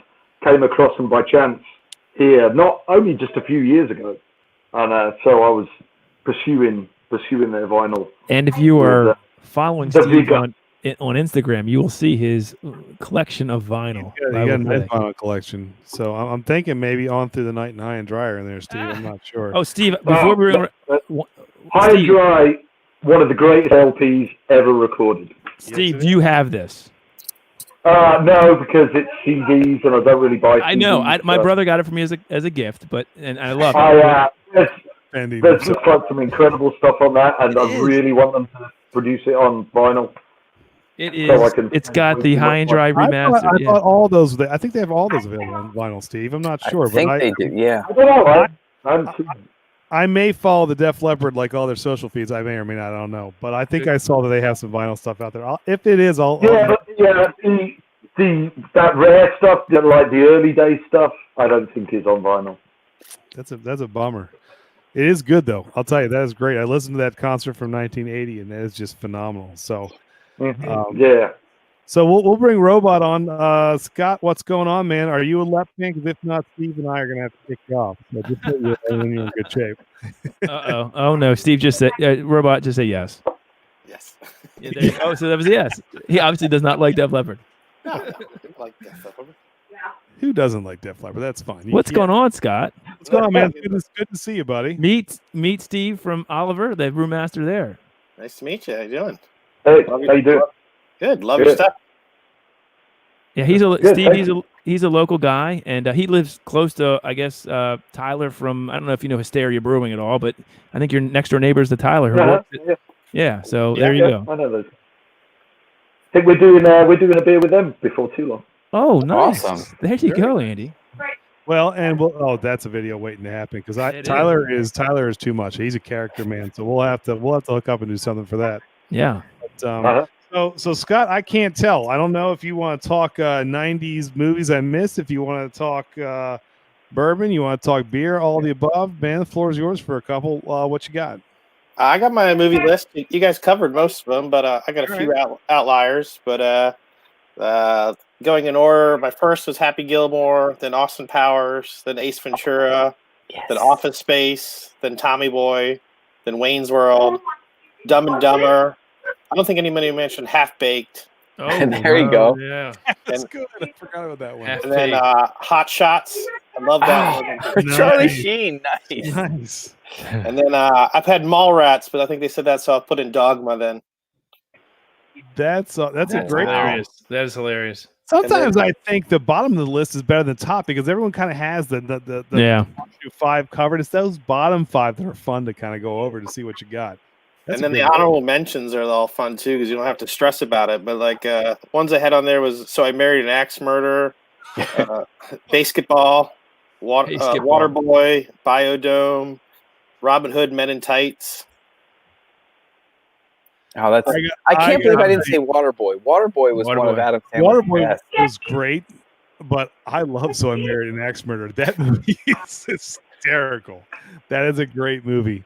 Yeah. So Well done on that. Great list. So I gotta ask you, Scott, what you sipping on tonight? Are we doing beer? Or are we doing bourbon? I got bourbon right now. What you drinking? All right. I got some Russell's Reserve.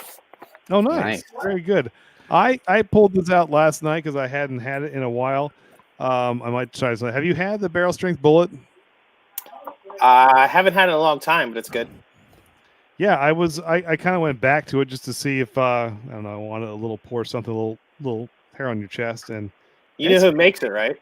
That's really tasty. They're MGP, are they not? No, it's Four Roses. Is it really? Yep. I did not know that. So yeah, you're dropping some knowledge on me for that. That's why I like them. I was like, Four Roses. That might explain it. They just put out another new release that I haven't tried yet, but yeah, I haven't had that one yet either. I like their rye a lot. I think for the price, I think it's a good pour. That one might be NGP. Yeah, that makes sense. But yeah, their barrel strength's fantastic. It's really good. So now you're making me want to crack open. Speaking of bourbon, Steve, what's the process of Oliver's bourbon barrel aged beers? How do we get those barrels, and what do you think about bourbon barrel aged beers? Yeah. What do I think about them? I think they're heavenly. So do I. I wish we could do more, but space and the price of barrels is restrictive. We got a bunch of interesting ones. Agent, we always do. I'm not sure if you're familiar with Speed of Darkness, which is Russian Imperial Stout. I'm a big fan of Russian Imperial Stouts. So we always do that. We've got a whole bunch of those aging right now. We might actually release half of that maybe at the 8-month mark, and then do the rest after a year. We also have what I would loosely describe as a Yorkshire Stingo, or sort of like an old ale that we brewed with Union Brewery, called Harry Inn of the North. That's in barrels as well. So I'm excited for all those. But yeah, barrels are expensive and they take up a lot of room, so we don't do as much as I wish we could. Gotcha. Yeah. I don't want to get too much in this, but how do these big guys get all these barrels? I mean, like, so the people who do like KBS and or Bourbon County Stout, I mean, they have the money to do it.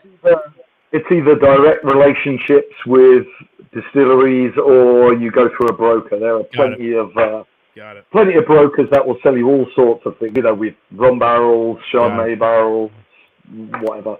I desperately want to get some gin barrels. If there's anybody out there, there you go.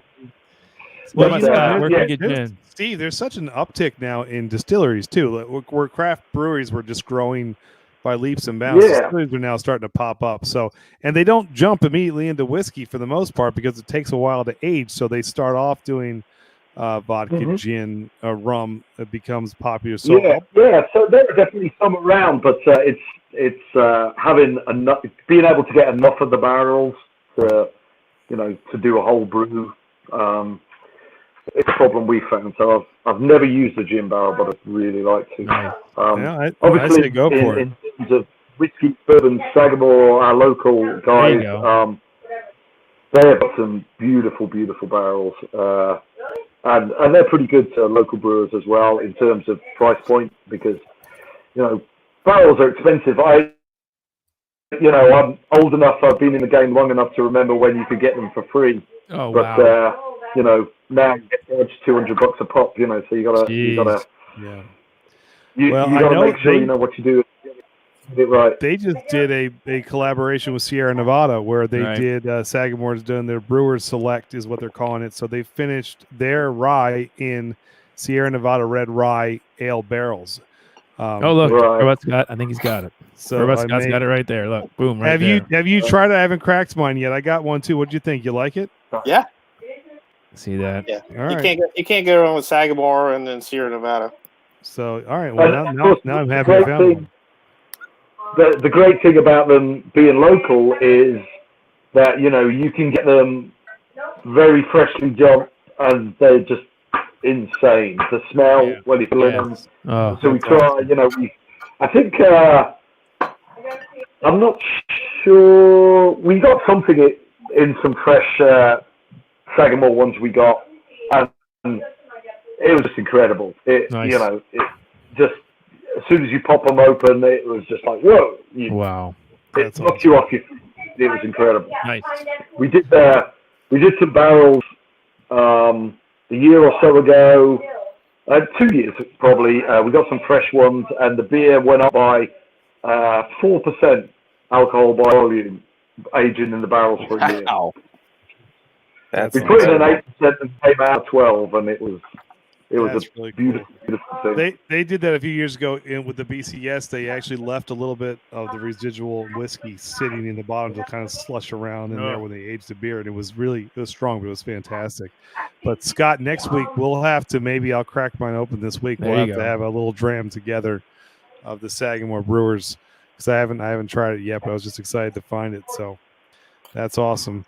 Yeah, I went over to Sagamore and got it from there, and got a gallon of hand sanitizer for my parents. No, there you go. There you go. That's great. Well, Scott, that's awesome. Stick around. I might be able to pull you in a little bit for a little whiskey if you want. So hold tight, Scott. Yep, we'll grab a few more people have on. In the meantime, that's a good segue. We're about to jump on with 1070. Did you want to talk about the collaboration with Black Flag, and we can do this last one? Absolutely. Toss a coin to your brewer. So our lead brewer, Chris, he was the man behind this. Mike, who's over at Black Flag, is a good friend of his, and actually used to work on our canning line with us as well. So we got a strong relationship with those guys. So Chris and Mike were behind this. It's another double dry hop, big hop profile in this though, and with Voss yeast, which is incredible yeast, like super fruity. The fermentation was insanely fruity. You know, those Kvik yeasts, you ferment them warm. Yeah, how warm as it goes? We were we sent it over about 90 degrees. Wow. So, really quick there, right? Yeah, nice quick fermentation, but insanely fruity esters out of it as well. Oh, can't wait. That's nice. We got some quick. And I think they used 4 different hops to double dry hop this with Callista, nice German hop, one of the newer sort of fruity passion fruit type ones, Sabro, Calypso, and Cashmere. So lots of those sort of tangerine, tropical fruit, citrus. So this smells delicious. I suppose I should open it and actually drink some, right? So this nose is great. Very clean. I like this. Ooh, this is pretty nose. So this just dropped this weekend, right? This is just this weekend. I think this was this past weekend, yeah. So all right, Robot Scott, everybody local. Toss brewer. And again,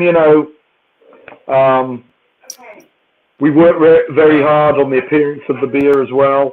That yeast. Wow. That's the yeast. Good. That yeast is crazy. That's good. Steve, is the yeast also it's driving a lot of those fruity esters, right? That's the Voss Kvik. Yeah. A lot of the fruit notes are fermentation. Yeah. Plus, then you're doubling it down with this giant hop charge as well. So. The guys did a really nice job. It's fantastic. Great. Wow. I got to tell you, though, I'm not familiar with Sabro, Callista. Those 2 hops I'm not familiar with. I've heard of, and Andy, you've probably brewed with Cashmere, but Calypso, I've heard of that as well, but I'm not familiar with Sabro and Callista. But the thing again with with all these, there's so many like really cool newer hops as well, and so many beers. It's a lot of switching up different hop combinations. See what goes well together. You're doubling down on all those tropical fruit notes. Nice. It's got a great finish. But yeah, Callista's an interesting one. So this is available online. It's an order, so you can pick it up. They do deliver to certain counties that you're able to come out of the Anne Arundel, Baltimore. I don't think we got them. I looked 210. Wait, is it? Are we? I didn't see, Steve. I got to make a comment here. I didn't see. We do. At the moment, I think doing limited Anne Arundel and Baltimore County deliveries on certain Fridays. Okay. What a lot of people don't really understand about what's going on right now is that, this delivery system is, we're not a delivery company, we're a brewery. Brad, who you met in the tap room, he has done an incredible job leading the charge for our delivery. So he works in the brewery during the day, and then he packs all this beer up and then delivers it. So it's not like we've got we haven't got the Amazon crew driving around delivering beer. It's the guys who are working in the brewery during the day. So we can't get everywhere.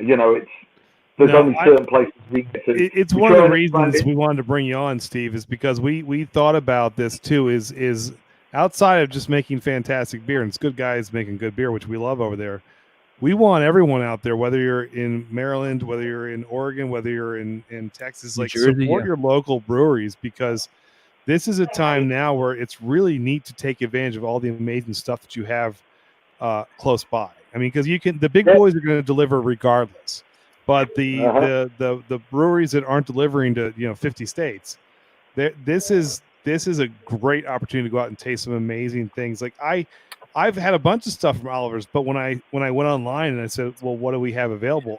All of a sudden, like this whole array of, I didn't know they had this. I didn't know this. Let me try this. Let me try this. And so I ended up with Cherry Blossom, which was a cherry wheat, which I don't usually do. And I got a couple double IPAs that I don't. And I said, man, these are all great beers. So it's fun to try them out. You're supporting local, which I love. This is really cool. I can't emphasize enough to anybody who's watching right now, just support your Maryland breweries, because I agree. Not everybody's going to survive this. Not everybody is going to survive. There's going to be some breweries that go under because it is really, really difficult at the moment. We lost draft sites.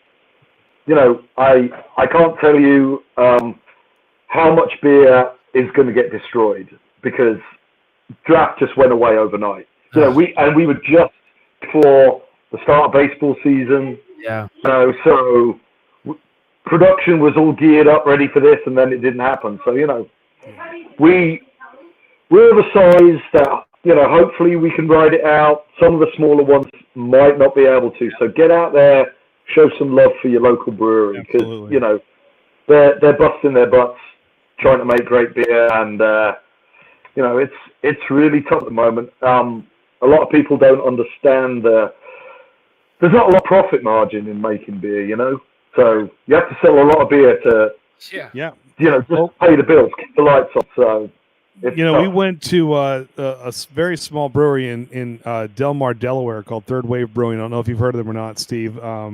They're great.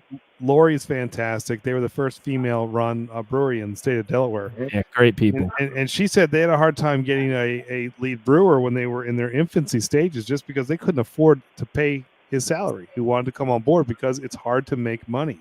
And so one of the things that we're starting to see is that these micro breweries are replacing the pubs of years gone by. This is where people go to congregate and drink now. This is where they go to have some local beers, hang out, but it's atmosphere. It's there's so much more than just going to grab the beer. So when COVID hit, this really took a toll on so many people.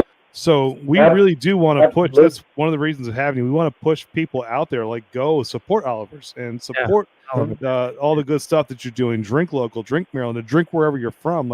Like support the people who are in your backyard, because this more than ever is the time to do it. So, and they're locally owned businesses. It's the same as any local owned business.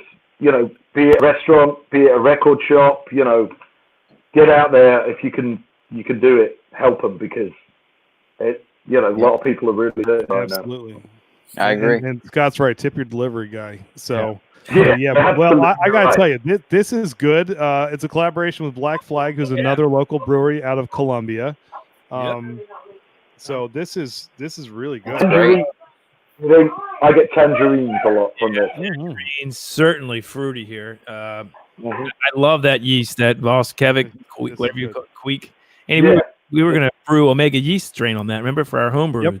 Yep. They have they had that a few samples that we need to do our brew on. So that's right. This Anyway, is great. Yeah, So let's bring 1070 on. I want to bring him on because Steve, hold on. I know you might have to go. I know it's past your bedtime, but this is our viewer who, our last week, our viewer who said, he just brought you up out of the blue before all this came to fruition about how he loved coming down, going to, your pub downtown by the arena. But he would go there and before the Oriole games and loved your beer. And I said, oh, we know him. We have a video from 2 years ago. So let's bring on Steve.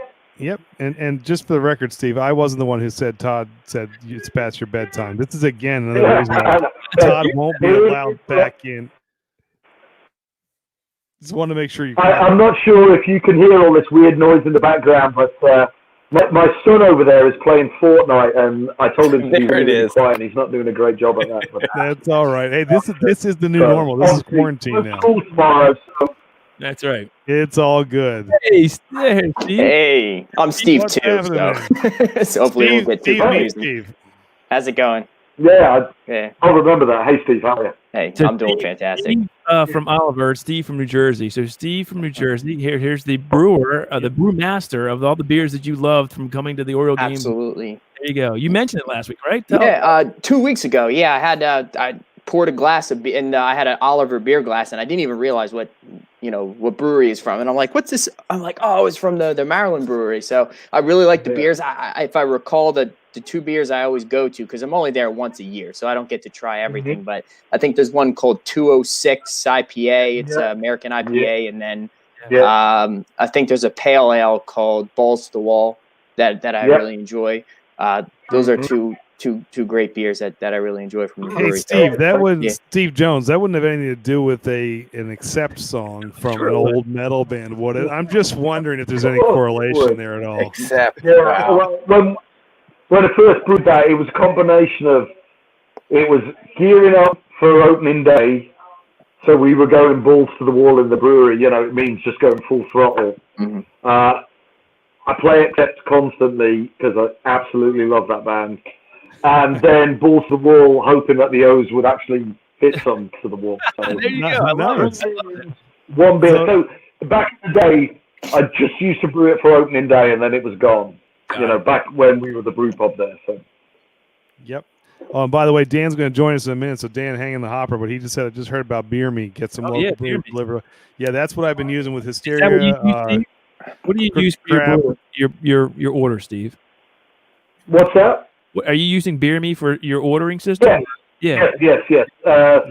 If you go to the Oliver Brewing Company social media, you see a bunch of links. But yeah, Beer Me, the dude from True Respect set that up. Amazing.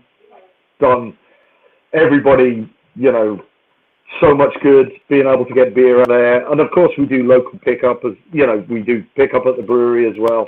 Yep. And we ship across the country a little bit now as well. It's sort of limited by states, but there is some shipping as well. New Jersey and Tennessee breweries. There you go. I think we do ship to New Jersey. Okay. It's really weird. I don't understand why we can ship to some places and not others, but you have to go on there and check it out. So. All right, there you go, Steve.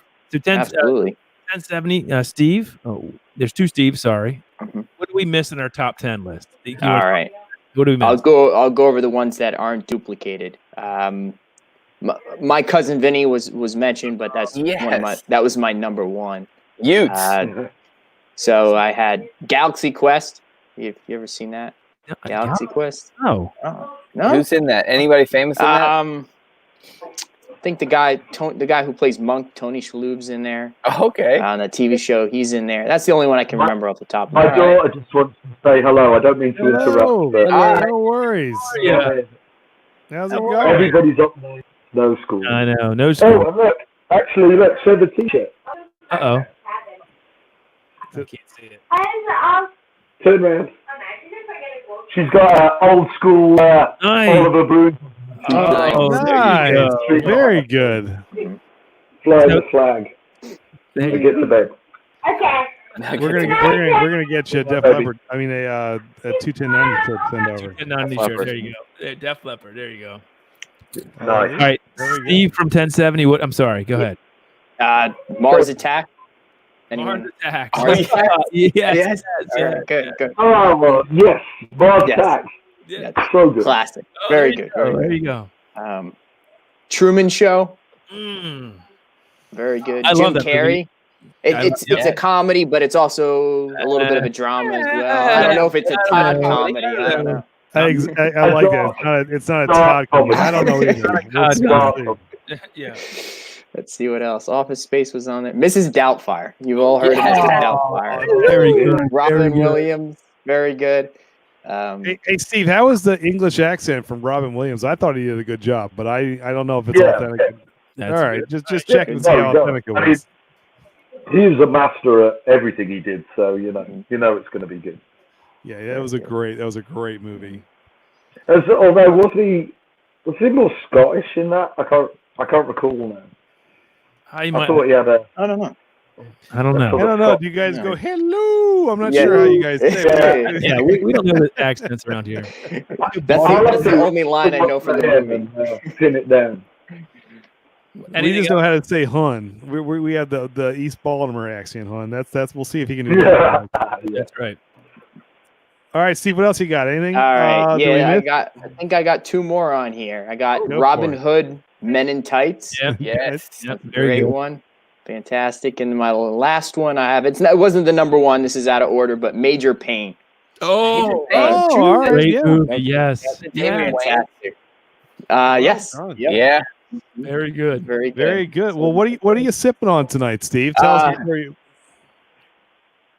Let's see, guys. Boom sauce. Boom sauce. Who makes that? Lord Double Hobo. IPA. Yeah. Double IPA. Yeah. All right. It's pretty good. I'm enjoying it. Nice. So Steve from 1070 has a new channel where he's doing beer reviews. Really good. Steve, we got to get you some Oliver beers to brew. How's that? We'll send you some up to review. Yeah. You need this. You need well, this. do you distribute to New Jersey? Do you distribute to New Jersey? Well, not distribute, but I think that with the shipping now, I think we are to New Jersey. There you go. I think so. Okay, because one of the things I do is what inspires my videos is I have a little intro, and usually I get the ideas from the can design. So you have some really clever names, so I'm sure I could come up with something clever for you. Oh, they do. That's at Oliver's. Well, if you want a little Be More Hazy, or you want to tell us, we got a bunch we can give you some ideas on. All right, fantastic. Steve, and I'll tell you what. So from Steve from 1070, you make your annual pilgrimage to Baltimore. Next time you come down, give Todd and I a call. Yes. And maybe we'll head over before a nose game if the season does end up kicking off. And we'll head to Oliver's and maybe say hi to Steve. Steve. How's that sound? And we'll have some beer. That's awesome. Yeah. Absolutely. Well, Bradstreet Ale House has been shuttered up for these last 2 months. So fingers crossed. That's where I usually go. Yeah. So the old Wharf Rat, L Street Pat House. Yep. Mm-hmm. Wait, did you say it's shutting down? Well, it's been closed since this all kicked off. You know, I'm praying for the reopen. Yeah. Yeah, I mean, some of the restaurants that the guys own are doing takeout and stuff, but Pratt Street, where it is, it wasn't really a viable option, so they're just shut at the moment. So we'll get back there one day. I got faith we're going to. So I'm in space. Right. Steve, 1070, awesome to see you again. Check in again next week, hopefully, man. All right, thanks for having me on, guys. If you haven't seen his stuff yet, go check him out. He's awesome, man. Yeah, definitely. Cheers, Steve. All right, cheers.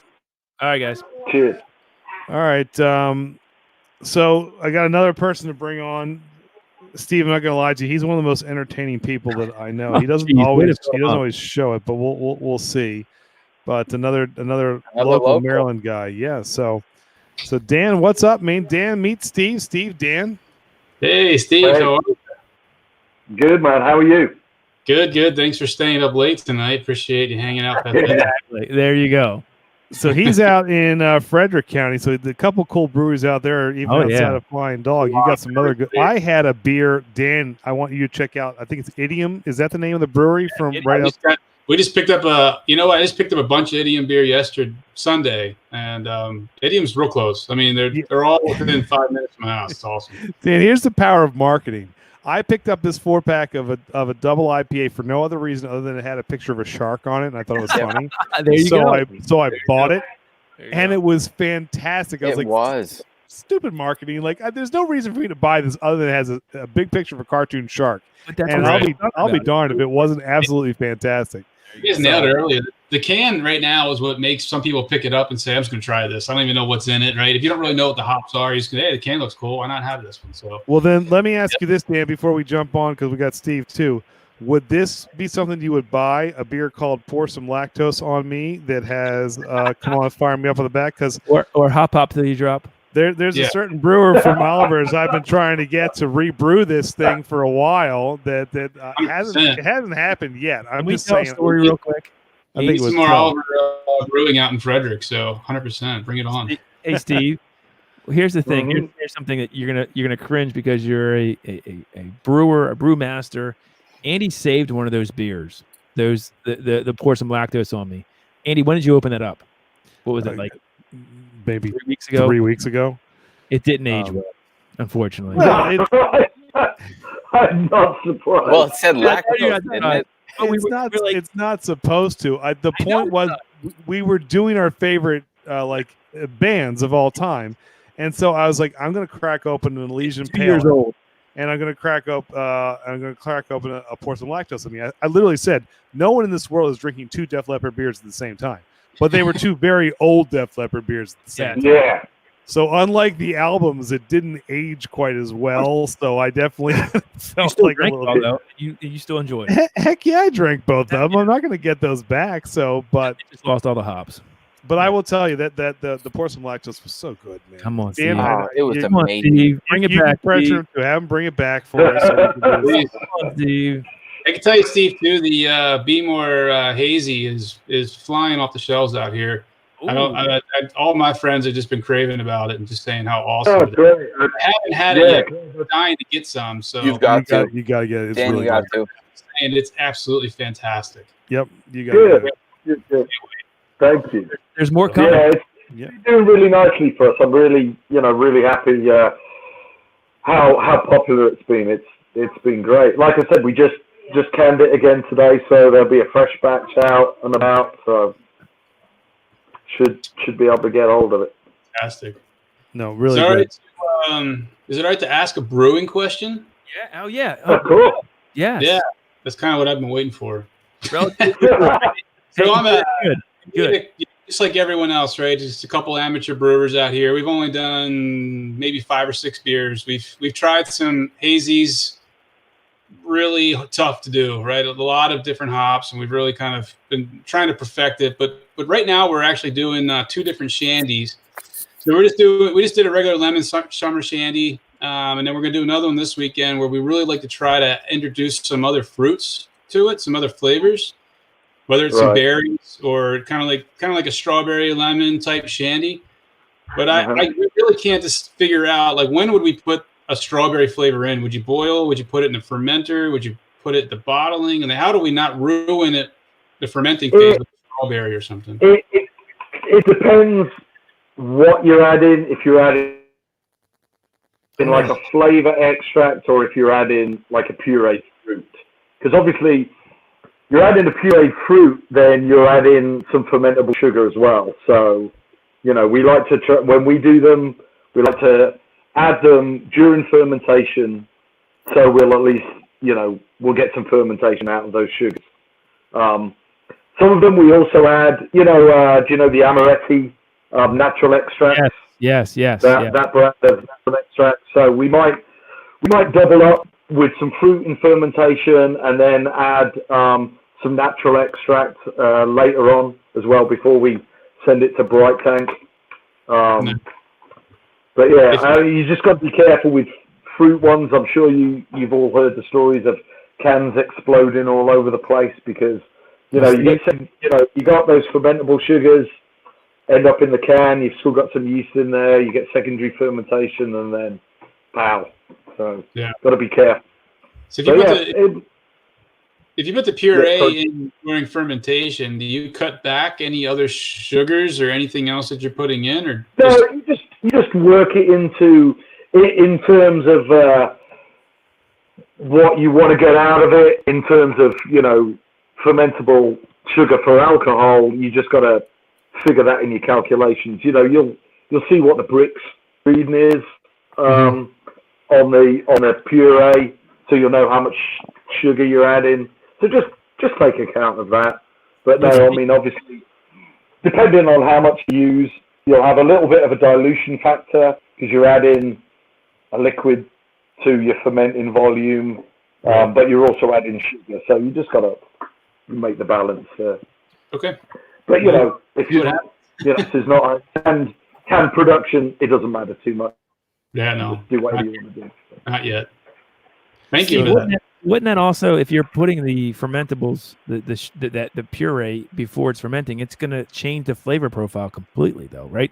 So, Danny, it also depends on what you want. So, if you want that puree, that fruit forward flavor, you're going to want to do it after post fermentation, correct?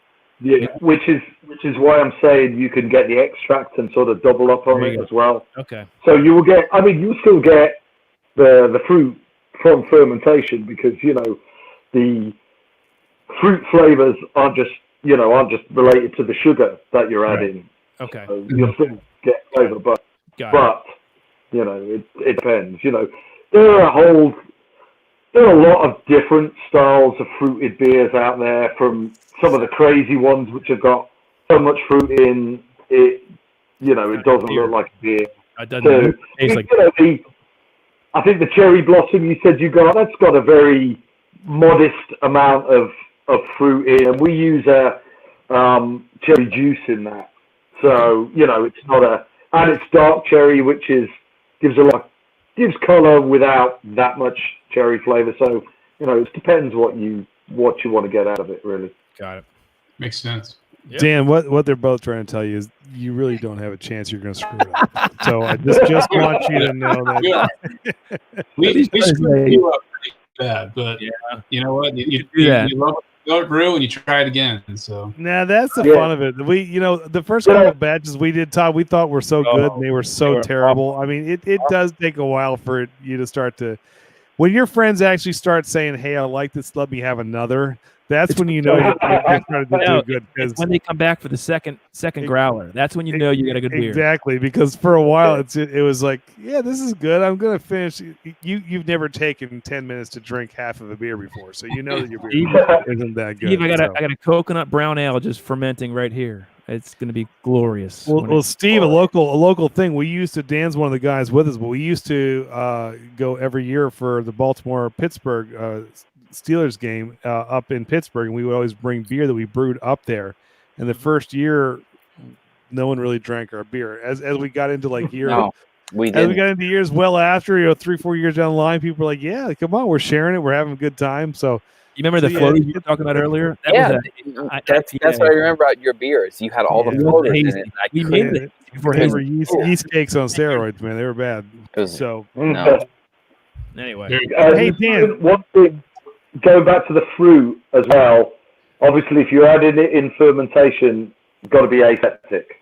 So, Oregon fruit farms do lots of really nice aseptic fruits.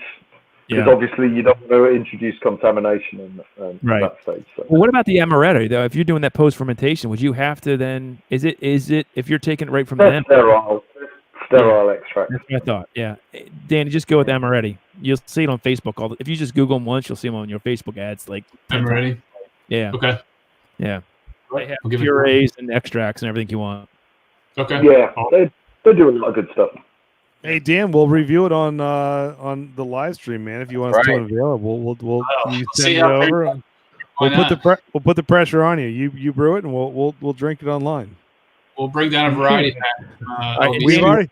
We've already talked about bathroom scenes from all the movies in the 90s. If we have our own the next morning because of you, then we'll know that your beer was. We'll see how good it was. That's going to be the determining factor. That's good. So speaking of movies, did we miss anything, Dan? Was there anything? I mean, we've covered a lot of movies. Anything that we missed on your list? A lot of movies.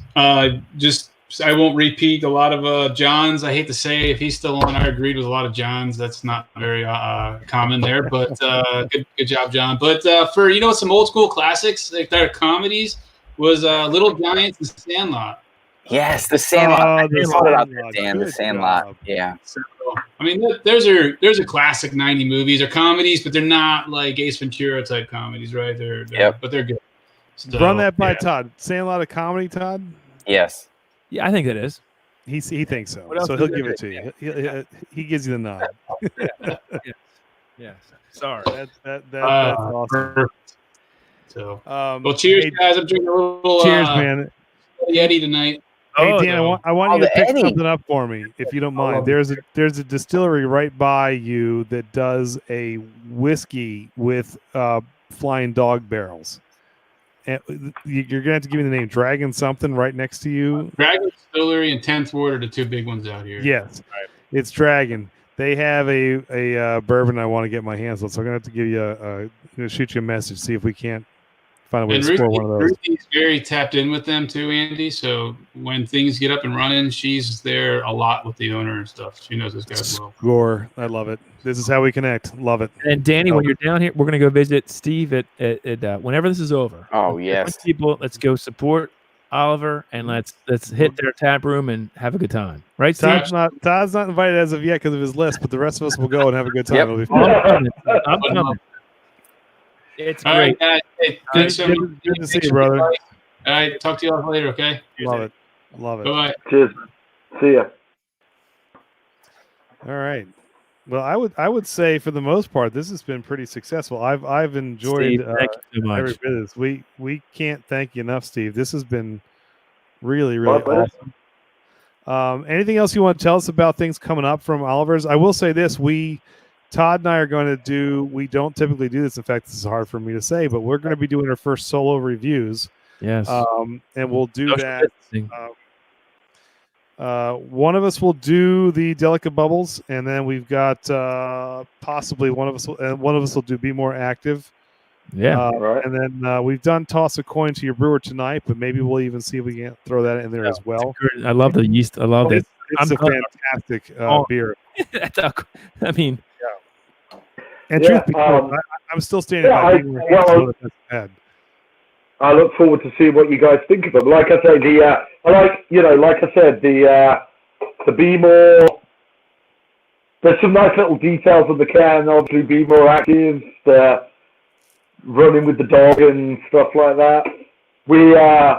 It's developing into a nice little series for us as well. We're going to do a Be More Sour. I'm on that. I love sour. Early near future. We're just formulating that one right now, so it's an exciting little series for us. Hey, Steve, can I drop you one? Can I give you? I'm going to give you a name, okay? Because Flying Dog does their Dead Rise. There's been a couple others that taking a shot at Old Bays. Why don't you do Be More Crabby and do an Old Bay? Yeah. I think people would love it. You don't have to give me any credit. I like that. Invite me to drink. I don't know if our sales manager is listening into this, but I bet you he's raising his eyebrows right now if he does. Andy, there you go. I've got plenty, so you let him know if he wants it. I'll tell you drop. I'm good. Don't worry. Yeah. I have fun with it. Good. I love Steve, it. For you. One last question I have for you. If I'm doing a kettle sour, what's the biggest thing I need to know? I've never done a kettle sour. I'm doing one, and you might not even like the style. But is there anything you can give me as any type of tips for kettle sours? A fruited kettle. Well, first, I love doing kettle sours. I'm not sure I can translate it to homebrew because I've never homebrewed, but I would say if you're thinking about your kettle sours, just make sure you've got a good lactobacillus pitch. Okay. Exclude oxygen. Yep. Get your temperature right. Make sure there is no hop residue in there because that will kill the lactobacillus. No hops are going to go into it till after I. Yeah, but for us, because obviously we brew and brew and brew. Yeah. We have to. Yep. Really, really give it the best CIP we can before we, just to make sure there's nothing left there. Because any residual hops from the previous brew are going to knock it out. Got it. Good point. Then, you know, for the souring process, you know, try and blanket it with some CO2, get the oxygen out, keep the temperature up, keep that lactobacillus healthy. You got it. All right, cool. Thank you, buddy. That's awesome. No problem. So I will say it's been 2 years and it's been good to see you. I'm hoping it's not another 2 years, Steve. We got to get in before not too long. We visit you again.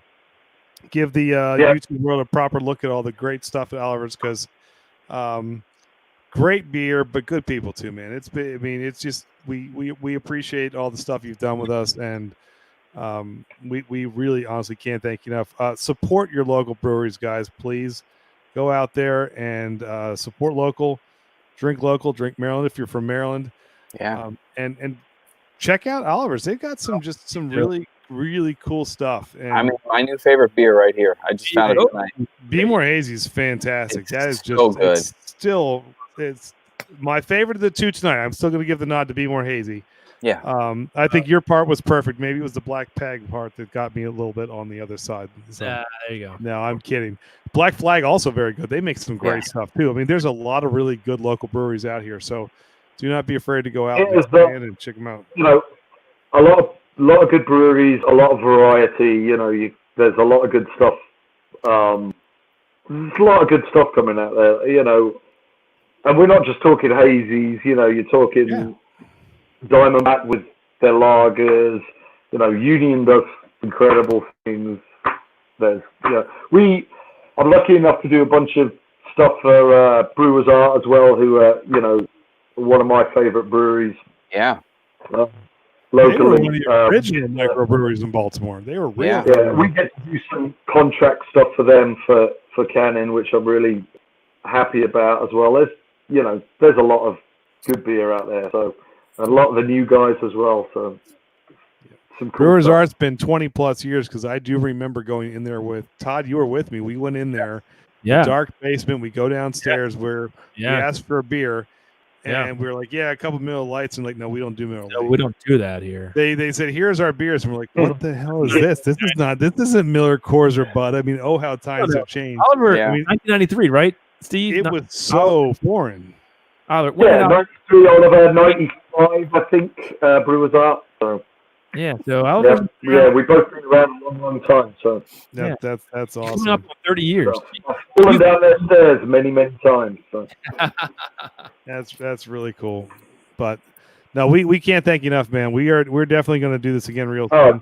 Thanks for having me on, man. I appreciate it. No, thank you, and thank you for we appreciate the collaboration. We will get those videos up real soon so people can come out and taste all the great stuff that you got going on. And I'll be waiting on that Be More Crabby when that you tell you. There you go. That's gonna be fun. But thank you. This is virtual cheers, my friend. Yeah, Steve. Cheers. Thank you so much. Thank you Cheers. so much. Thanks for having me. Hey, and thanks for supporting all the breweries out there. I mean, it's like I said, it's more important than ever right now that people know to look at their local brewery and get out there and keep them alive right now, because it's a battle for survival right now. So we appreciate it. We really do. Certainly. Anything we can do to help, we're here. We love it. So that's good stuff. Thanks, Steve. We'll see you soon. Hopefully soon. Cheers, friend. Cheers, good buddy. to see you, Steve. All right, take care. Dude, that was cool. That was awesome. Amazing. Absolutely amazing. Such a great guy. And we met him.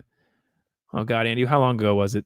2 years ago, just by chance on that beer. We know one thing we didn't talk about was the beer that we were really in search of was the Elysian Def Leppard Pale Ale, right? Yeah. And and that concert came, and we were all going, and we said, "Oh God, our local brewer is doing something on the Def Leppard beer. We have to go there." And he was so nice. I mean, we really didn't expect what we had when we walked in there. And you can go check out the video. If you go back through our catalog, check it out, because it's a fun video. But we basically, it's like we call it this hunt for Def Leppard beers. Yes. Def Leppard and Journey are playing at the Baltimore Arena. We jump in and we're basically looking for both beers. You know, you do a little bit of the acting thing too. But we had such a good time at Oliver Brewing. It was unreal. So Todd and I held hands in the outtakes of that video. yeah, we certainly did. Well, you know, that was a long day. We first went to Oliver Brewing and drank a ton of beer. Right. He was so gracious. He was like, come on. We didn't know what to expect when we went there. He sat down, did an interview with us. We sampled all their beers. Then we went to L Street Pouthouse, which is like their tap room in downtown Baltimore, tried a bunch more beers, and then went to the concert and drank a lot more beers. And then me and Tony were skipping hand in hand. We missed Journey. Did you guys not even tell Scott you brought him in? Because the poor guy he didn't realize you were bringing him in. See, Hey, hey, you're back. That was awesome. But he's on the phone like, oh, mute him. The poor guy doesn't even he didn't give me a heads up. That was me. So, I didn't mean to do that, actually. So No problem. But that night was fantastic. I mean, because I cannot remember a day that was more. Okay, first of all, it's Def Leppard, so I'm already stoked because we get to go see Def Leppard. But then there's a Def Leppard beer, and then there's another Def Leppard beer, and even at the arena, we weren't sure we were going to find the Elysian side, which was good. We got it. Cool thing, man. That was killer. That was so much fun. Scott, what do you think of Steve from Oliver? Great dude. How huh? cool is that, huh? Yeah. I love their restaurants also on top of their beer. You know what? That's a good point. Yeah. So, have you ever been to their brewery over in where is that considered? Is that East Baltimore? I guess. I've never been to the brewery. I know where it is. Yeah, the brewery's East Baltimore. It's trying to think of the. Yeah. It's not far from over, but it's right on the cusp of Dundalk. If you come over, but it's still Baltimore side. You tuck in there over by Harvard Ave. I mean, you see the brewing area right there. I mean, it's like right in your face. So they got a killer entertainment place too. Like that brewery has got space where you can actually go and have a good time. It's really, really cool. So Scott, I thought it would be fun because we've been all beer all night. My heart hurts a little bit because I want just a touch of bourbon. And can I say? And he did really good. You did really good. Oh, thank you. What has he got? He's been waiting for bourbon. I know he has. I've been waiting. So I am going to pour the bullet. What you got? Do have a little dram of something with me here, Scott, so we can end the night with a little shot of something fun. Tony, what are you doing? Listen, I've still got some of this. Drinking my beer. Yeah. Andy, you want to pick what I have? I have a very limited selection. My selection. Let's see. So this is my pick tonight. Todd and Andy, let me just tell you that even though Steve is off now, I wasn't making that up. This beer was unbelievable. Fantastic. Yep. It was so good. It was so good. First of all, they weren't lying. When I saw Brad, the guy who was hanging outside, it's like, man, I'm not gonna lie to you. This is like one of the best things. Like he said, this is what I drink. We have tons of beer, but this. And I said, okay, I'm gonna go back. I'm gonna test for myself because there's 10,000 hazies. Be More Hazy is definitely probably my new go-to. Yeah. And of course, I go to Whitey's today, and it's gone. Any Be More Hazy left? Nah, it's out. Of course it is. So I have to go to Christos and get it there. So, I digress. Oh, Scott, what did you pour, buddy? What you sipping on, Scott? So you were at Bullet, so I decided I'd have some Four Roses small batch because I don't know how you pull it open. Only Four Roses. You need Four Roses. You don't have any. I have it. I've got it. I got a small batch. I haven't cracked it yet, but I will. Right. I'm almost thinking about reviewing it. Scott, you're going to find this funny. I have with so many bourbons that I've tried and whiskeys, I have never had a pour of anything from Four Roses ever. That's what you said. It still blows my mind.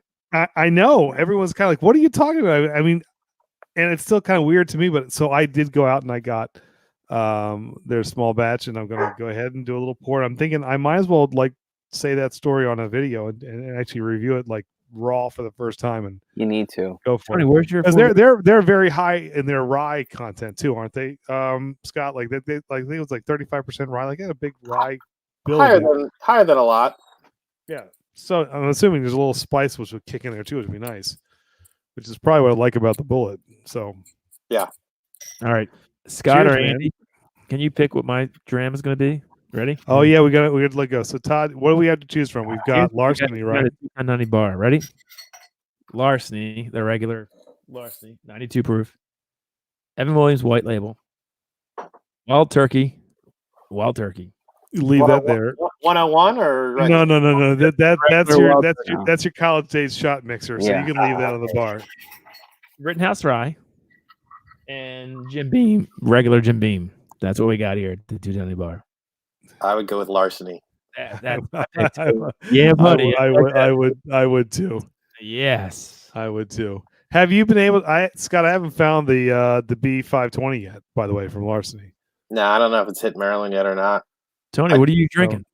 I need to go upstairs and get my Larceny, or I'm not. Do it all together. Yeah, so I'll be right back, Todd. Don't worry. So all right. I'm going to remove myself. We'll wait for you, Scott. It did, by the way, hit Maryland because I was at Cindy's last week. Cindy's. Have you been to Cindy's in Elkridge? Yeah. So they have an Old Forester single barrel that they a store pick. I figured why not give it a try. It's a pretty pour, but I said, did you get the 520 in? And they said it was gone within a day. So from what my understanding is, I think Whitey's actually ordered the wrong barrel strength for a second time. So I'm wondering if they're going to get any in, because when I said, you got the new barrel proof Larceny in, they're like, yeah, it's sitting over there. I was like, nope. That's not new. It's good, but it's not new. And I got one at home. Like, where's the newbie? And I think they were like, oh, we messed up. So I said, so do you know that the new it's out in other places in Maryland? It's out. It's here. It's not easy to find, but it's out. I haven't been hunting too much lately with everything going on. So I went out this past weekend. Was the first time I've been out to any liquor stores probably in like over a month, and I was happy that the new Booker's 2020 one hit. I don't like the new price, but what does that cost? It was $80. Where did you pick that up? I picked it up on what's the place next to Harris Teeter's on Ritchie Highway in that plaza? Oh, I know what you're talking about. That's where I got Epoch, the straight rye, because they were one of the few stores that actually sold it. Magathy, right? Yeah, that's it. Yeah, we were going to Cadoba, and we had to wait. I was like, I'll be right back. And they just happened to have it. I was like, all right. Speaking of, and then, so my one buddy from Kentucky is going to trade me something. So I drove Sunday to Baltimore Spirit Co. and got that LE of the Epoch Barrel Proof Rye 3-year. So jealous. Distillery only. They still got 30 bottles, she said. Okay, good. Well, then they'll have 29. I've got to get one. I saw that the other day. I have got to get one. So you're not going to try that. You're gonna trade that. I got one for me and one to trade. Well, I'll tell you what. If I pick that up this week, maybe we can do that next week. Have you had their regular Epoch Rye? No, you were saying it was good. So that's awesome. And then he's like, "Hey, man, they got this distillery only one," and I was like, "We can work something out." Yeah. No, it's really cool because you can smell. I mean, the rye. It's 100% rye. And it's the open top pot still, which is really cool. The way that it's just really distinct in both aroma and flavor. But as you drink more, it opens up, and the sweetness that you don't expect for the rye starts to kick in just a little bit more. And it's almost like a draw you back in. Sip. The first sip is good, and it gets better and better and better. It's really cool. All right, so we got our high weir boys. 2 of them having Larceny. I'd have Larceny with you, but I'm pretty sure I Here's the funny thing. I don't really like high wheat beers, but I love high wheat bourbon. I love it. Oh, yeah.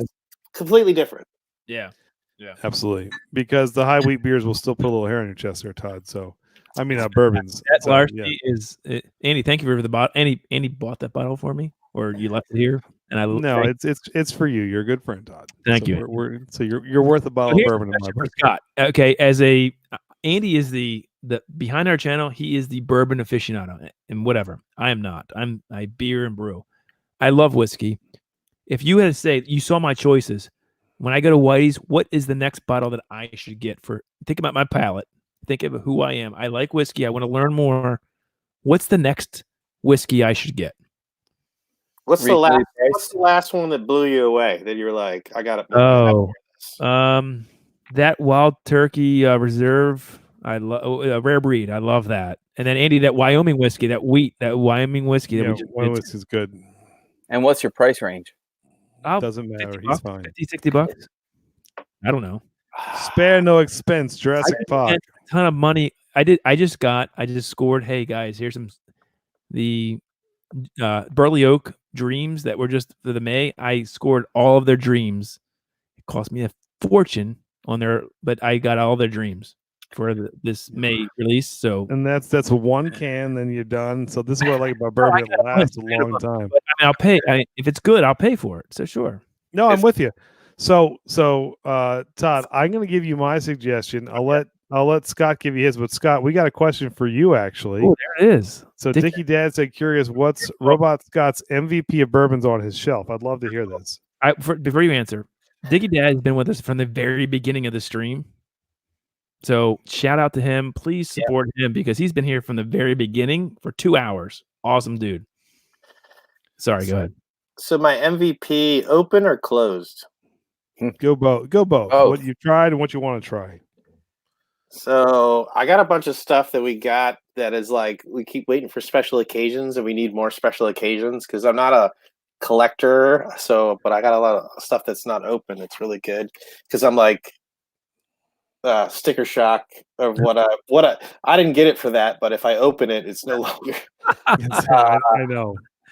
Let's see. Well, but Todd, for you, the next one, if you could find it for like $40, yep. E.H. Taylor small batch. E.H. Taylor. All right. Does Whitey's usually get that in? Would Whitey's get that in? Just make sure you don't pay over like $45 for it because it goes for all kinds of prices in Maryland. E.H. Taylor small batch.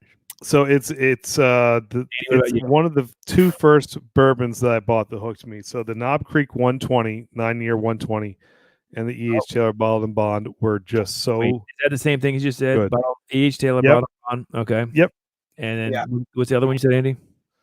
The Knob Creek 120 9-year. You can get that now. It's repackaged. I have the old school label on mine, but that's a rock star. It's good. Yeah. And now they got this one's supposed to be good. I just picked that up over the weekend. Ooh, that's very good. If you want to crack that next week, I've had a couple drams. That's really nice. Ooh. So we could do that too. So we can do either Sagamore Brewers Select next week. Scott, we can do the Knob Creek 12-year, or we can do the Epoch if I do pick it up. So I have to pick one. No, maybe we'll do all three. Let's see. I mean, because that's fine. We can let Todd and Tony drink beer. That's fine. 2-hour show. Why not? All right. So what's your MVP? What are you thinking? What's your MVP bourbon? My MVP unopened is we have a bottle of William Lou Weller, and that is nice. I hope they someday find another bottle, so I won't feel bad at opening it. But that stuff's amazing.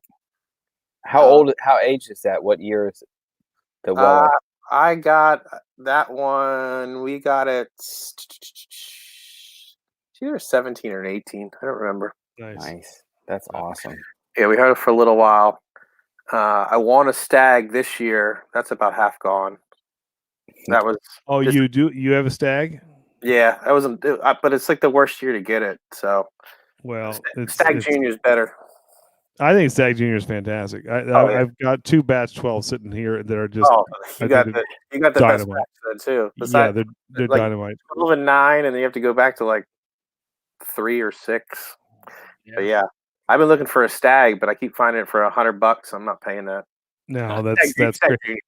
You do have to find places like there's a little shop over the Bay Bridge that still gives me my Henry McKenna 10-year for $29, and I'm like, that's great because I'm not paying. It's a fantastic bourbon, but once it won the award of Whiskey of the Year 2 years ago, it went from $30 to, now it's $100 everywhere you go. I'm not paying $100 for it. There's absolutely no possible way. So you gotta make friends. Bourbon's weird. You have to make friends with your local liquor stores to be able to get bourbon. Otherwise, the good stuff is priced out of the ballpark. Even then, it's hard because you're competing with people that are willing to pay secondary prices, and you're competing with a market that has gotten huge where you're not like the 5 people coming in trying to make friends. They got 500 people trying to make friends, and then they are only allocated so much. So. Just real quick, Texas Rider just came in. What's going on? We're drinking some whiskey. We've had a bunch of beer on now, and now we're drinking whiskey. We've gone to whiskey. Yep. So yeah, is that time of the night? Let me ask you this. Hold on. You just mentioned about the price of bourbon. I just bought 2 cases of beer from Burley Oak. it costs almost $200. Well, you shouldn't have said that online. That's incriminating right there, Todd. It's what their prices are. Think about it though. Right. So you're talking about like, oh, I don't want to pay this. Beers can be expensive too. And that 2 cases will not last me as long as a 2 cases for $200. That's well, and so that's the funny thing, Todd. I agree with you because bourbon has made me realize how ridiculously overpriced beer is. Well, because if I'm going to pay $20 for a 4-pack of a new beer that comes out, and like nowadays, I don't mind supporting local, so that's fine. That's what I'm saying. So, yeah. But yeah, you get a 4-pound 16 ounces for what? So it's for more $20. Yeah. So it's when you think of it, a case, it's a case of 16 ounces, not 12, 16. Right. So, Andy and Todd, let me ask a question really quick. Shoot. So I understand like with the Pappy and all these things, like it's not the quality, it's almost the rarity of finding it. So $200 for 2 cases of beer. I mean, is it just that hard to come by, or what's the justification? For Burley, it's limited quantity. Their Dream Series is they can. Yeah, it's anything. You look at Todd. We put it into like terms of beer. KBS, when they decided that they were not going to go once a year, they were going to year round. They can't jack up prices. People aren't going secondary market. People aren't going to be trading for that now because you can get it whenever.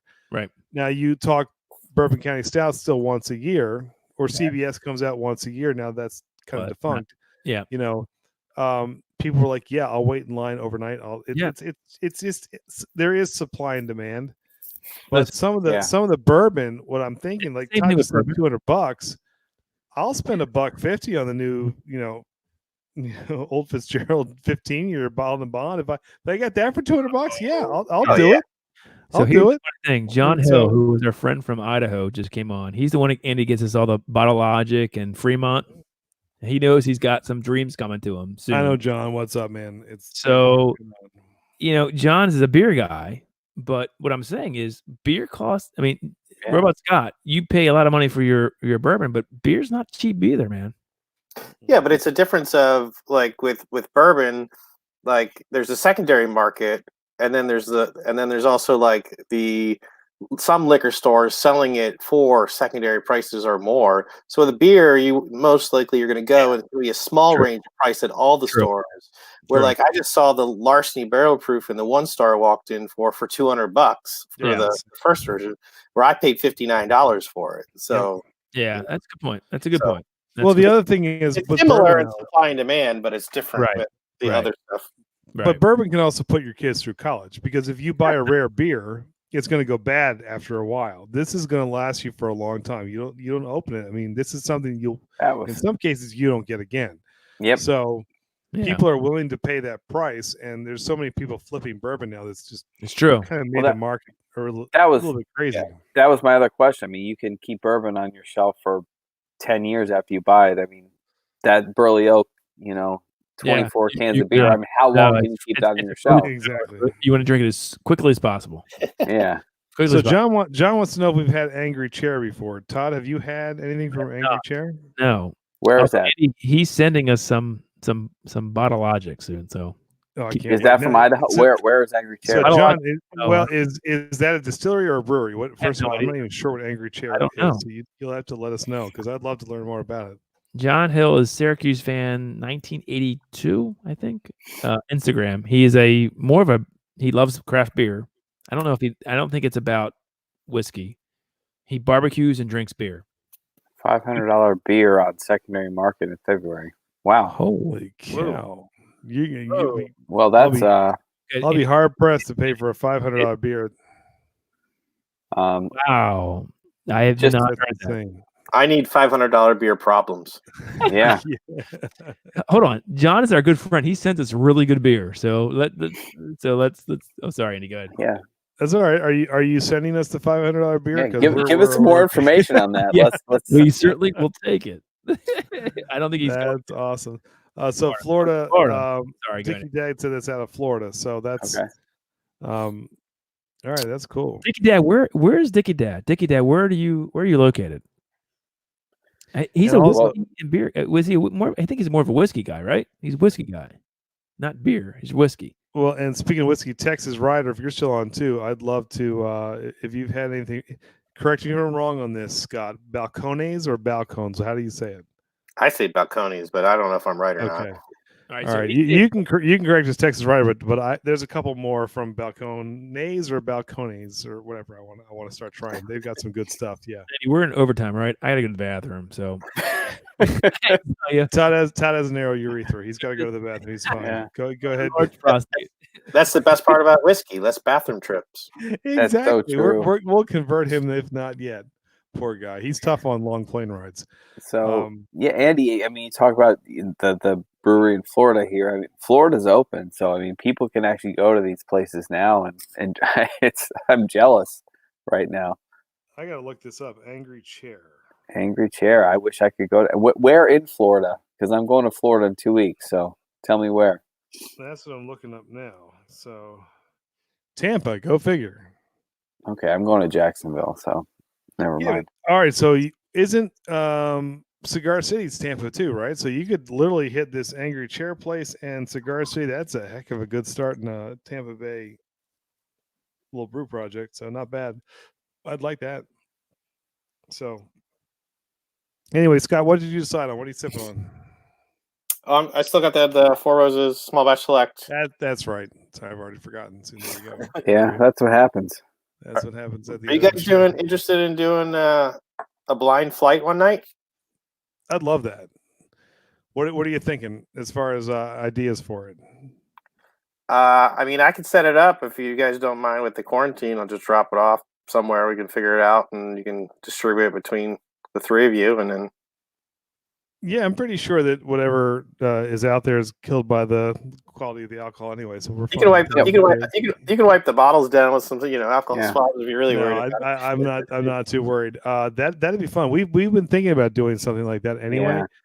Yeah. And I'm telling you, there's something about Todd and I. So we haven't released this yet. When he gets back from his urethra problem, we did 2 blind beer taste tests. And we did it with barrel-aged beers, and it's footage I still haven't gotten around to cutting yet. It's from November, so it's been sitting in our queue for a while. But even beers that we thought we just loved, the name alone could change your mind. So there was something about that raw kind of going into it blind and not knowing anything about it whatsoever that gave you a really true, authentic, review of what you thought you liked and what you didn't. In fact, the best part was, and I won't drop too much information because eventually we'll release these, but Todd put one of his homebrews in and did it up against the rest of the big boys. What? And I tasted it. I was like, oh, what the hell is this? I was like, this is not good. So it just goes to show you. Hold on. I know. Hold on. Stop. Well, no. Don't worry. I'll fill you in. But the thing is, it goes to show you when you're doing something very raw and blind, you don't realize, you're not offending anyone yet because you don't know who you're offending. So in this case, it was Todd. But what I'm saying, would gladly do that. It was if someone had said, Todd's beer, they put a label on it and said, "Oh, this is from Bourbon County Stout," I'd be like, "Oh, I can see maybe that's pretty good because they got that's blah, true. Blah, blah. It takes that bias away." And is that video ever coming out? That. Eventually, yeah. Now that I've spoiled the fact for the few people left, yeah. Andy, I'll tell you what that would be. Red wine would be pretty good with that blind taste testing as well. We haven't done a wine video yet, but that's coming because I'm telling you, because you get a $200 bottle of wine versus a $20 bottle. Oh, you sometimes like wine? a $20 bottle of wine. I do like wine. I do like wine. I used to get calls from Todd. It's my anniversary, or it's an occasion, and I worked at an upscale wine shop. Can you hook me up with a good bottle? I used to get you good wine all the time. True. I don't want to hear your nonsense. No, don't discount wine. Wine is. By the way, wine's fantastic. So it is. And that's another blind taste test that would be phenomenal to try. Yeah, I love it.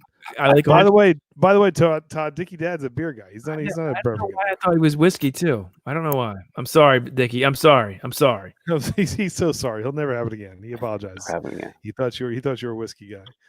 But anyway, John Hill, Andy, our friend John Hill from all the way out there in Idaho, he's going to be sending us some awesome Bottle Logic. Maybe some Fremont, but I know Bottle Logic beers, and I can't wait. That'll be probably, our big month for our channel is November, Barrel Aged Beer Month.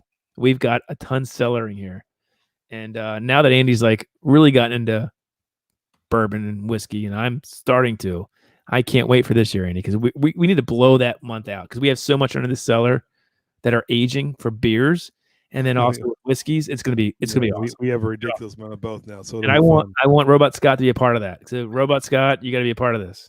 It's fun. Sounds like fun, yeah. Well, so Todd, Scott was saying that he would like to maybe possibly set for next week a blind taste test of whiskeys where he maybe drops some stuff off for us to do a little taste test. Last week when we did the what were they? Me and Tony loved them, which was you guys hated. What was that? Oh yeah, that's right. Todd, we did. The Willet, yeah, we like the pot still, yeah. We liked the potion bottles. Yeah, we love the potion bottles, and you guys hated it. So I can't wait. So I think it's a fun. So what are you thinking, Scott? How many whiskeys? Like 2 or 3, like to try? Like what are you thinking? I was thinking 4. Oh, boy! This night just got even better. I bet me and Todd will be completely different than Andy. That'll be fun. Actually, Tony, I'm in. You're right. Well, there's no wrong answer. You got to remember that. Yeah. So everybody. I give my honest opinion.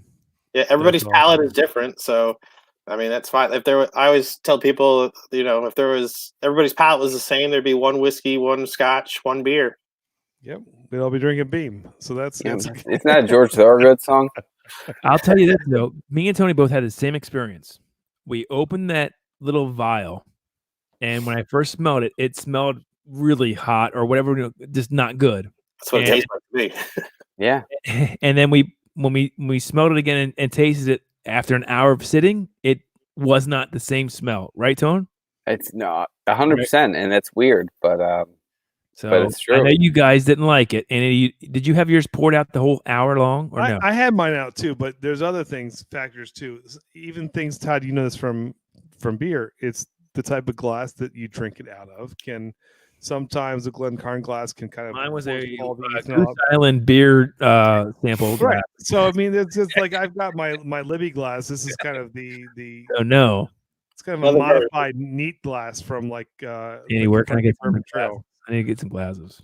I'll hook us up. I'm gonna put some 21090 logos on it and slap it on. You gotta start using that black glass I sent you.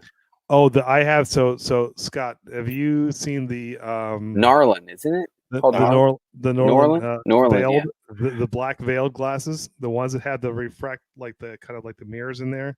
I have the clear one, but yeah, I got it as a gift because they're like $40 a pop or something. They're crazy, I know, but I have a good brother. He got me the black veiled glasses, and oh, dude, they're so cool. It's like the glow in the dark thing. Like you look at it, you're like, this is really cool. Maybe I'll drink out of those next week, Tone. Those are awesome. You need to try doing the same bourbon in one of those glasses compared to a Glencairn because it is a night and day difference with a lot of bourbon. It's crazy. Really? I'm just going to throw this out there. The Glencairn glasses, to me, force almost too much of the ethanol up in my nose when I first take a sip. Like I have to almost really, or sniff, I have to really be far back.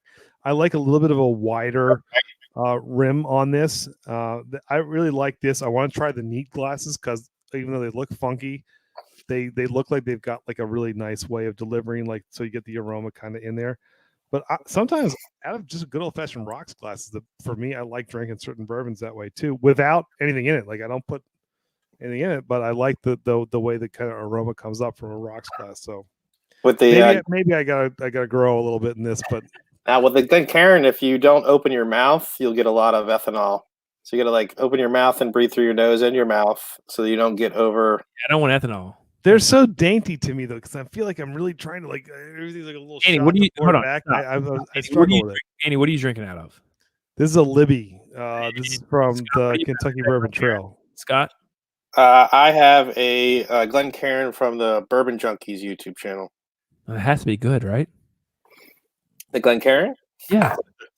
No, it's a good glass.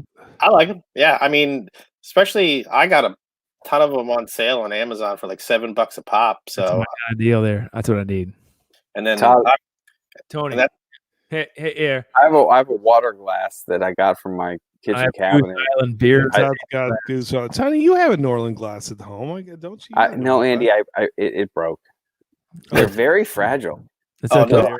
I drop them all the time. Yeah, those things are fragile. Okay. The few people we have in the chat still, John Hill want to know if you guys ever heard of the Side Project Brewery. I have not. Where is Side Project Brewery? No idea. Sounds like it might actually not be a brewery. Like there's something going on. I will tell you, John Hill knows about every brewery in the United States and every good brewery. So I'm assuming it's good. because all you sent us is amazing beers. We've sent him beers back too. He loves all the stuff we send him, Andy. So it's all good. But no, well, I'll tell you the Bottle Logic fundamental observation that I didn't think it could beat the BCS vanilla from 2 years ago. Yeah, and I was blown away. That was awesome. And you have a video we've already taped of one of his beers too, right, Andy? So when are that going to come out? That's in the queue. It's coming. Don't worry. Everything's in the queue. Everything's in the queue. Anyway, so John, I know it's hard, but some people have to put together live streams, videos, all kinds of stuff, and then some people smile and look, So Dickie's dad knows exactly where it is. See that plate? St. Louis. Plate, Russ? Yeah. St. Louis. Yeah. Boom. Look, it's coming, John. Don't worry, it's coming. Jeez, I tell you what, Dickie's dad and John are right on it. I think Dickie's dad probably needs to trade with John Hill, not us, because I have no idea where that is. Oh, St. Louis is in Missouri, Todd. Yeah, it's close to Illinois, but it's in Missouri. Over my head. What are you talking about? He doesn't get it, Tony. There's a big arch. Yeah, there. See that, kids? Never mind. He's all right. The old. What are we doing next week? So next week. All right. So let's do this. Are we up to 2000s? As we're derailing here. So Scott, I'm totally down with that. If you want to set this up, I love the idea. I'll get you my personal email because I don't always check the 21090, but email. Todd does. So email Todd first at the 21090 @gmail. He'll forward it to me and I'll get in touch with you. We'll start. He'd get too much fan mail the other way around, so he can't broadcast that. People kind of sort through all that stuff to make sure that. I just don't know how to switch Google accounts. So just do. So we'll send it to Todd. I sent one email last week, so you can just reply to that one if you want. Or see that? Yeah, I have it then. Yeah, I have it, Andy. So I'll forward it to Andy. Yep. Totally cool. Yeah, I'll get you my personal one. Yep. But that'll be fun. So we'll do that in the second half, and then the first half of the show again. We'll continue with this series. I think this has been fun, so we might as well ride it out until we're done. Gotta do it. We'll do 2000s. So anything from 2000 to 2009. That's gonna be crazy. It's gonna be good. Hey, Scott, what did you think of? I mean, I loved having the Brewmaster from Oliver Brewing. That was pretty cool, right? It's awesome. I mean, the guy is such a cool guy. I mean, amazing. I mean, I feel like anybody in that kind of industry, brewing and distilling, they're always just the coolest people.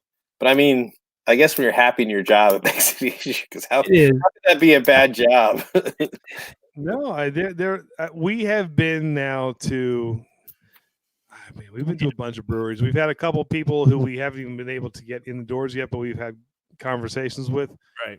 I haven't met a miserable brewer yet. I mean, everybody seems to really enjoy what they're doing, and I think it's cool because you get to be creative in what you do.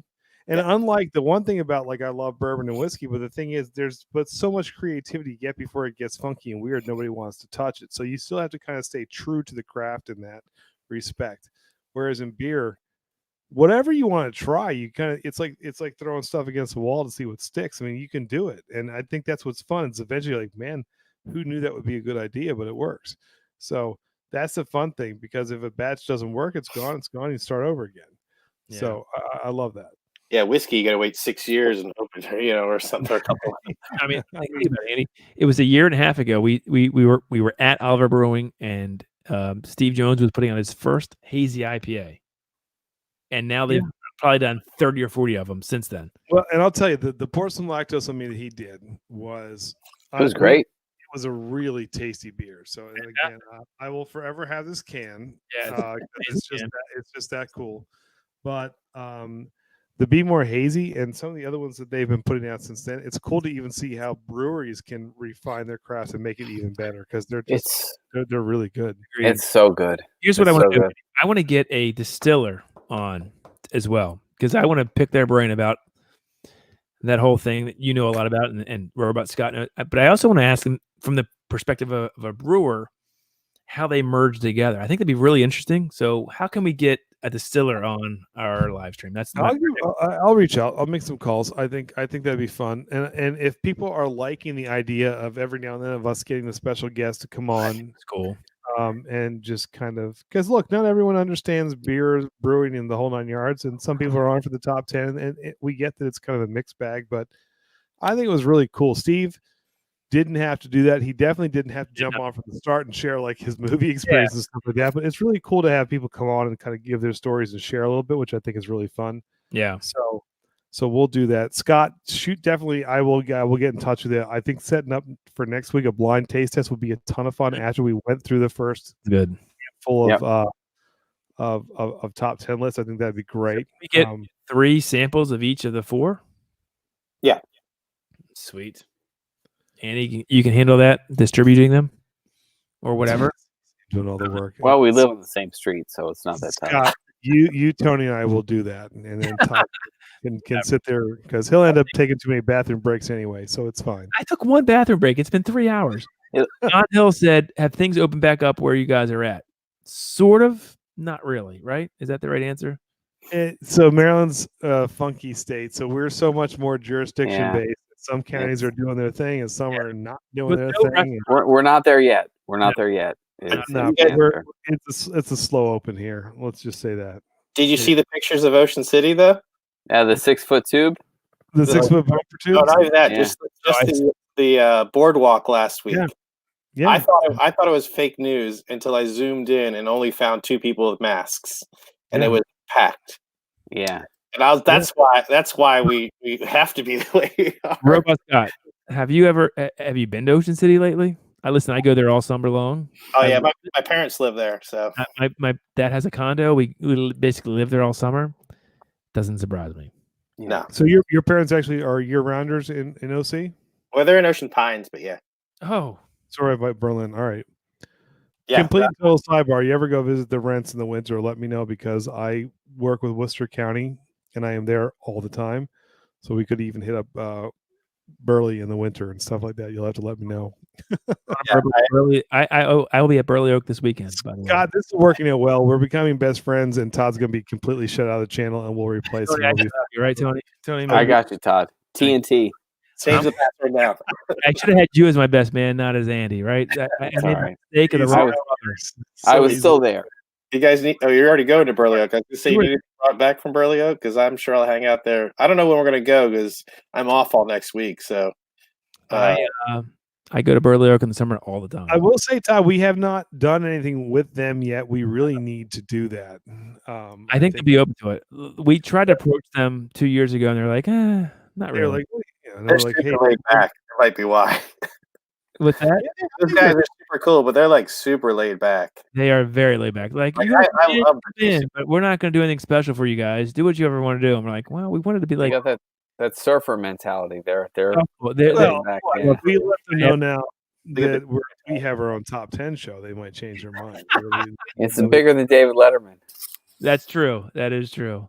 I was disappointed they don't allow dogs there anymore after a year or two ago. That's I think if I shout out the Beanham Homebrew, I brewed this weekend. It was a bit of a disaster. It wasn't a disaster, but I had like a really big problem. I had a stuck mash. Scott, you've brewed, right? So mash got stuck coming out into the Verloff, and so I had to end the stream. Beanham Brew, he was there on and off. Yeah, it was. Yeah, you're right. It was bad. I came back on, and it's fine. It's fermenting away. It'll be a good beer. But he's from I thought you were from the UK. What are you doing up? It's like what time is it in the UK right now? He is definitely from the UK. At least 6.5 hours far ahead. Yes, yeah. Like 4 or 5 in the morning. So thank you, man, for joining us. It would have been great if he would have come on when Steve was on because he's from England as well. Being Homebrew, we had the brewmaster from a brewery here who's from England. Mm-hmm. Right up your alley. So here's an off-the-wall question, but I like this. John said, how do you guys feel about wearing masks or not wearing masks? I don't like wearing masks, but I wear them. How effective are they really? I don't want to get political. I hate being political. It's not political. I wear them. It's just a question. We have to. Yeah, so we're mandated here in Anne Arundel County. We have to go in anywhere. So I don't like. Well, they're not effective the way we're using them. Correct. Exactly. No. Exactly. Now I'll tell you this about nothing. I mean, I'll tell you this about masks, John. So the first week of January 2020, I flew out to San Diego when the first case of COVID dropped in California. That's true. Andy, will that video come out? Yeah, I'm waiting until this whole nonsense lifts. And Andy has an awesome video from Stone Brewing. I had a private tour at Stone Brewing out in San Diego, which was absolutely awesome. So it was fantastic. Right. But it was the first case of COVID touchdown in California. I think there was maybe 1 or 2 in Seattle. Nothing else had hit yet here. And my wife said, "Promise me you'll wear a mask on the plane." I was like, "Honey, no one's wearing masks now. I'm not going to do that." And she goes, "Promise me you'll wear a mask on the plane." So I said, "Okay, I'll be a good husband. I'll do it. I could even lie and say I'm not going to do this, but I gave you my word. I will wear a mask." So I had a flight from BWI right into San Diego directly. I put my mask on, almost a full flight, probably 99% full. No one would sit next to me because they thought I was sick as a dog. Yeah. And I was like, this is awesome. Yeah. I'm sprawled out the whole 6-hour flight. On the way back, I was like, "Oh, yes, honey, I am wearing a mask."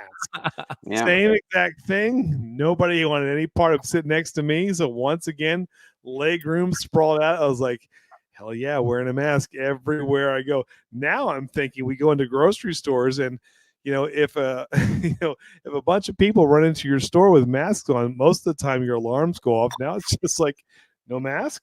You better get that thing on now. No one thinks twice about it. So it's just so weird how things are.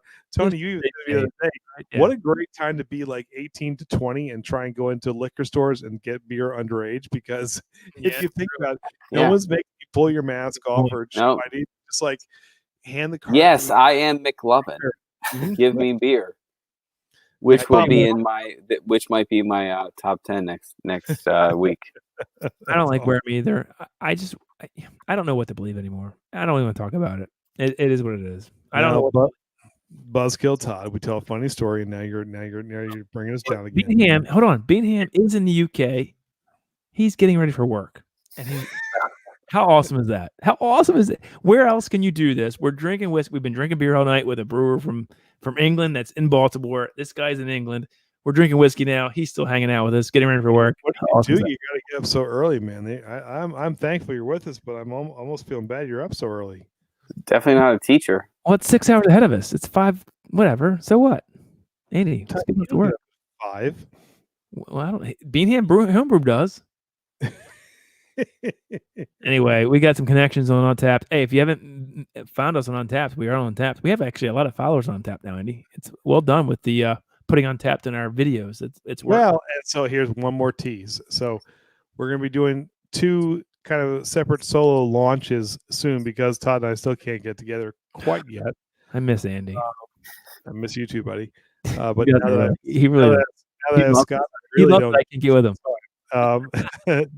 No, I think so Todd's going to start doing some work. There he goes. He's gone. Dang it. I'm still here. I'll be back. God dang it. Can you hear me? We can hear you. We just can't see you. Maybe this is better. Yeah, I'm going to hide it. This is going to make me even happier. All right. So we're going to do 2 separate videos now where I'll be doing exclusively bourbon solo. Todd will be doing exclusively beer solo, until we can get together and start doing it again together. Actually, I say solo. I'm lying. Tony will probably come down the street because he's blood. He's allowed to hang out with me. So yeah, it's true. He's blood, yes, but I'm. So I just wanted to. Did you just kick Todd off? I have the power to bring you back. Yes, you do. You have the power to. Shut up, Andy. Let's go with you guys. Here we go. Let's go. Todd, hey, guys. What's going on? He probably won't figure out how to get back on. That's the funny part about this. There he is. Well played, sir. Anyway, Todd, I was talking about how we were going to start doing. I was going to start doing bourbon. You'll start doing beer until we can actually get together again. So yes. So that'll be fun. But do you guys want a theme for next week's blind? Yeah. What do you think? Like high rye, high wheat? Something? What are you thinking? I mean, you got a million choices. You could do ryes, you could do bourbons, you could do bottle to bond, you could do cask, barrel proof. You could do. Oh man, 90 Todd. You can do. Todd, let's let Andy make this decision. Andy, this is all yours. selfishly wants to do this every week now. I'm already excited. Hold on, we have to return the favor to him though, Andy. Scott can't just keep giving us, whiskey. We have to give him some whiskey. I am more than happy to start delivering as much beer as. Hey Scott, I have a bunch of homebrew fermenting right here. If you want some. Yeah, that's a fair trade. That's not a we'll fair have trade. Todd's homebrew for some. Wait a minute, this is coconut right now. It's delicious. Do you like almond joys? Do you like almond joys? Yes, I do. That you'll love this beer then. You'll love it. Or you can spend 50 cents. It doesn't cost as much as your, whatever, but it's good. Yeah. They look and feel plastic, but they smell real. Exactly. So this is great. So Scott, you're going to give us a ton of whiskey and bourbon. Todd's going to give you a candy bar flavored home food that he made from his it's garage. true. It sounds like a perfect trade. I love this already.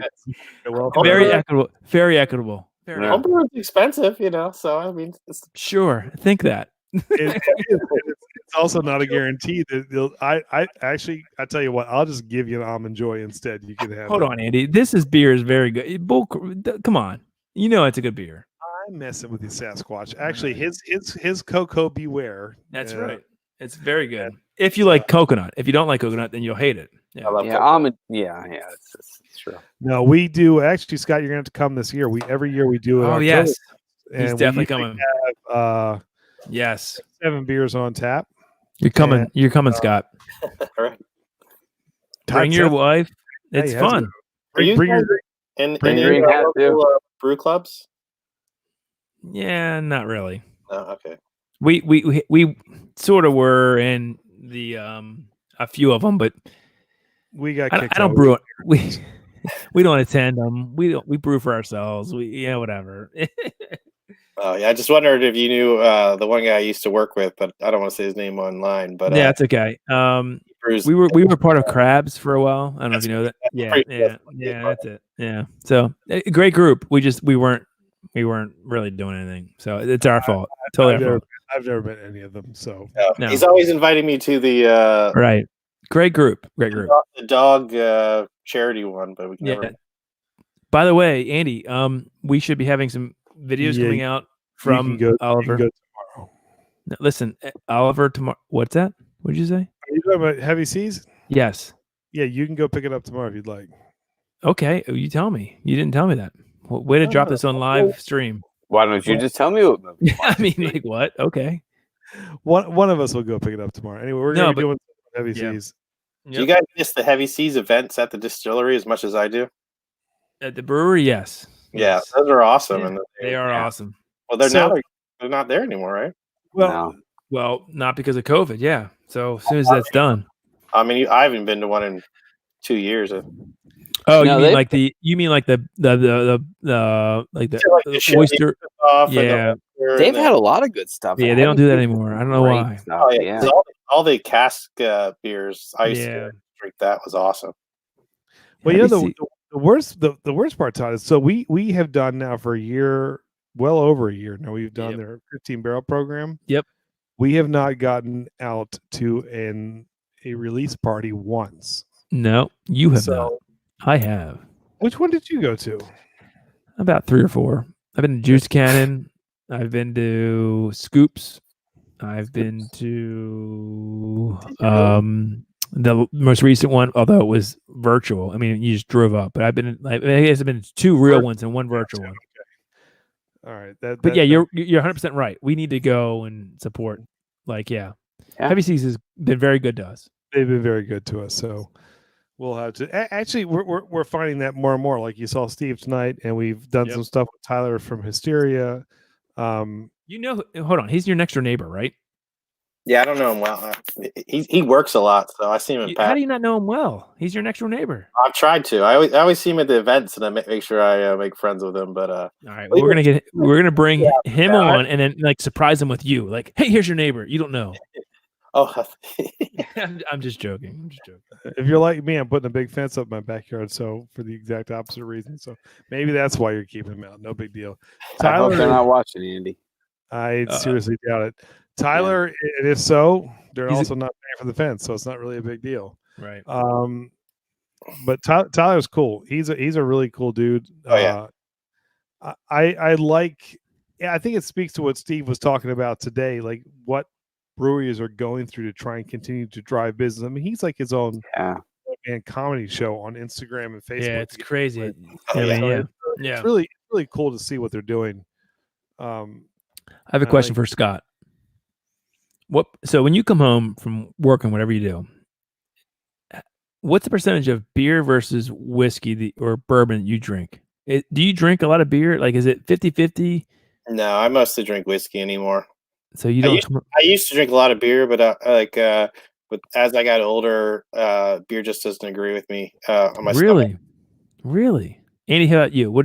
Honestly, what's you? It's okay. So I'll tell you, it really depends. For me, when the weather started to turn and get really nice, and I'm going out to grill, I don't mind starting the day with a beer or two.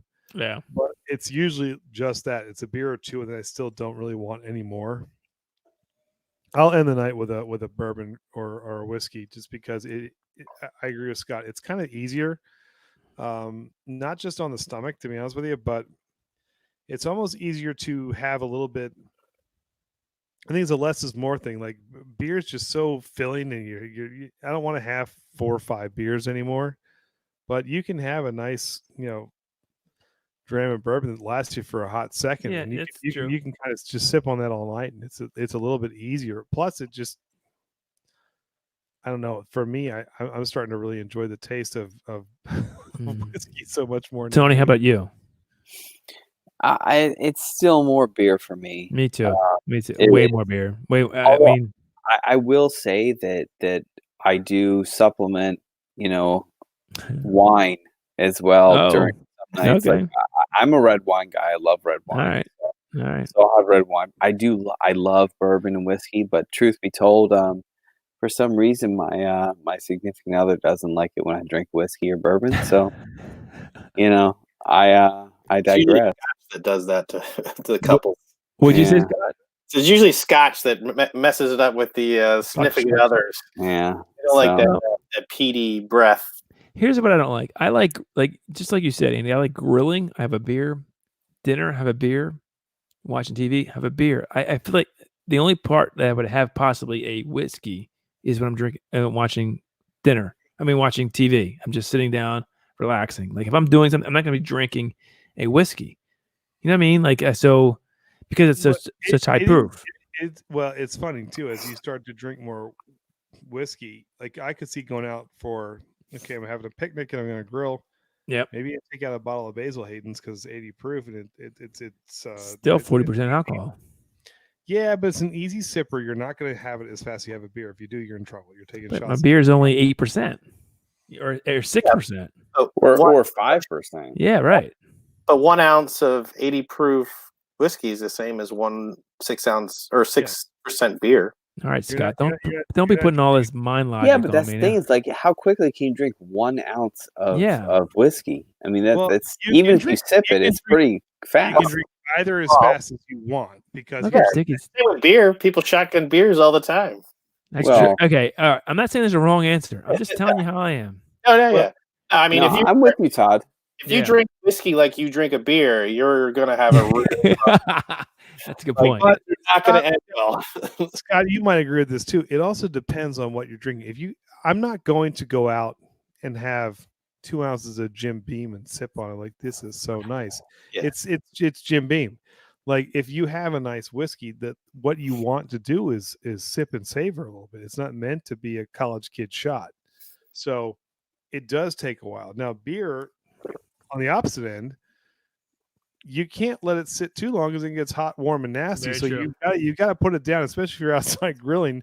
It's got to be consumed. But Andy, you're not going to sip a bourbon while you're outside grilling in the heat. It's not going to happen. There's no way. Whiskey's much harder to drink during the summer than during the winter. It's so much easier. But you're by a fire, or you're like just relaxing. Whiskey is certainly where you're relaxing. Whiskey screams nighttime to me. So when the sun sets, that is you're out by the fire pit. You're having a couple sips of whiskey. And if I'm going to be doing, if it's a grill or from outside or it's a tailgate, no, I'm not going to tailgate with a bottle of bourbon. I'm going to have beer. So here's the question. Here's the question for everybody in this group right now. I've got a still in our garage. How can we make some whiskey? Come on, guys. Let's do it. Come on. Scott, I need your help. You're not asking me. I don't know what I'm doing. So help me brew some whiskey that we can drink on our own, because I love brewing, and I'm sure I love distilling whiskey. Come on, let's do it. What do you think? I think it'd be interesting. Exactly. Whatever. Interesting is code word for it's going to taste like crap. Oh yeah, definitely. Come on. Yeah, it's not going to work out, but I'm pulling for you. It'd still be fun. It's just like doing your first, homebrew. It's to you. It's good, but to everybody else, it's. I have no idea how to do that. My next door neighbor gave me a stovetop still. No idea how to do it. You'd have to run it so long and so many times to make like a bottle of whiskey, though. Screw that. I'm brewing beer, and you can have this distill, or I can throw it away. Yeah. What do you want? In the words of LeVar Ball, stay in your lane. Thank you, Tony. Tony's the smart. If you want to know who the smart one of the group is, it's right there. Right. A lot of distillers started out as brewers. Mm-hmm. Andy, you hear that, Andy? That's you. Todd, with my brain all over the place, who knows what I'll be into next? It could be awesome. That's a magical mind you have there, Andy. I started with making wine, and then I went to making beer. Oh, that's one thing we haven't done. Andy's wine. I will say this. I still have a ridiculous soft spot for wine. You give me a good bottle of red any day of the week, and I agree. Beanham Homebrew agrees with us. Beer in the summer, whiskey in the winter. But hold on, though. You're not going from May to October without drinking whiskey. That ain't happening. Right? So I'm just saying, I'm just putting it out there. At night in the air conditioning. Right, exactly. It's still, the past couple of nights, think about this. This May in Maryland in general has been pretty very, cold. very mild. It's been nice. Yeah, very mild. Yeah. So sun sets at 8:00. You want to sit on your back porch, your front porch, your deck, whatever. That's got whiskey written all over it. I tell you what, I think you and Scott are best friends now. I tell you what, I just turned to cocktails during the summer. Ooh. So what? What's your cocktail of choice? Yeah. It depends on the time, but old fashions are always good. Old fashioned. All right, question for you. What bourbon are you using in your old fashioned? What bourbon are you using? I actually like rye old fashions, and I use Pikesville. There you go. Okay. I'm almost upset with that because I love Pikesville so much. I think I couldn't mix it with anything. I'll tell you a summer $45. Yeah, it's not that. I'm gonna put my Pikesville T-shirt on for next week. I love. Andy, you're not gonna have a Def Leppard T-shirt on. No, I'll wear a Def Leppard T-shirt, Yeah, but I do. But I could. I do the T-shirts. I love Pikesville Rye, which is funny because I don't like Rittenhouse Bottled and Bond nearly as much, and it's the exact same grain bill, exact same distiller. It's just that I believe, correct me if I'm wrong, what is it, 115 proof on that Pikesville is what you got there, Scott? Yeah, or 110, right? 110. 110. So, yeah, I love that pour. Yeah, that's my favorite rye. I didn't really like rye as I started that's actually like a barely legal rye, so it's like it's a bourbon rye. It's high rye bourbon, pretty much, But it's good though, right? Oh, it's delicious. Yeah. So that's got a high corn content. So what else is in an old fashioned? What besides the rye, whatever your whiskey, but what else is in there? Bitters and what? Bitters, sugar, cherries, orange zest. What is it? What zest? Orange zest. Okay. Yeah. Too complicated.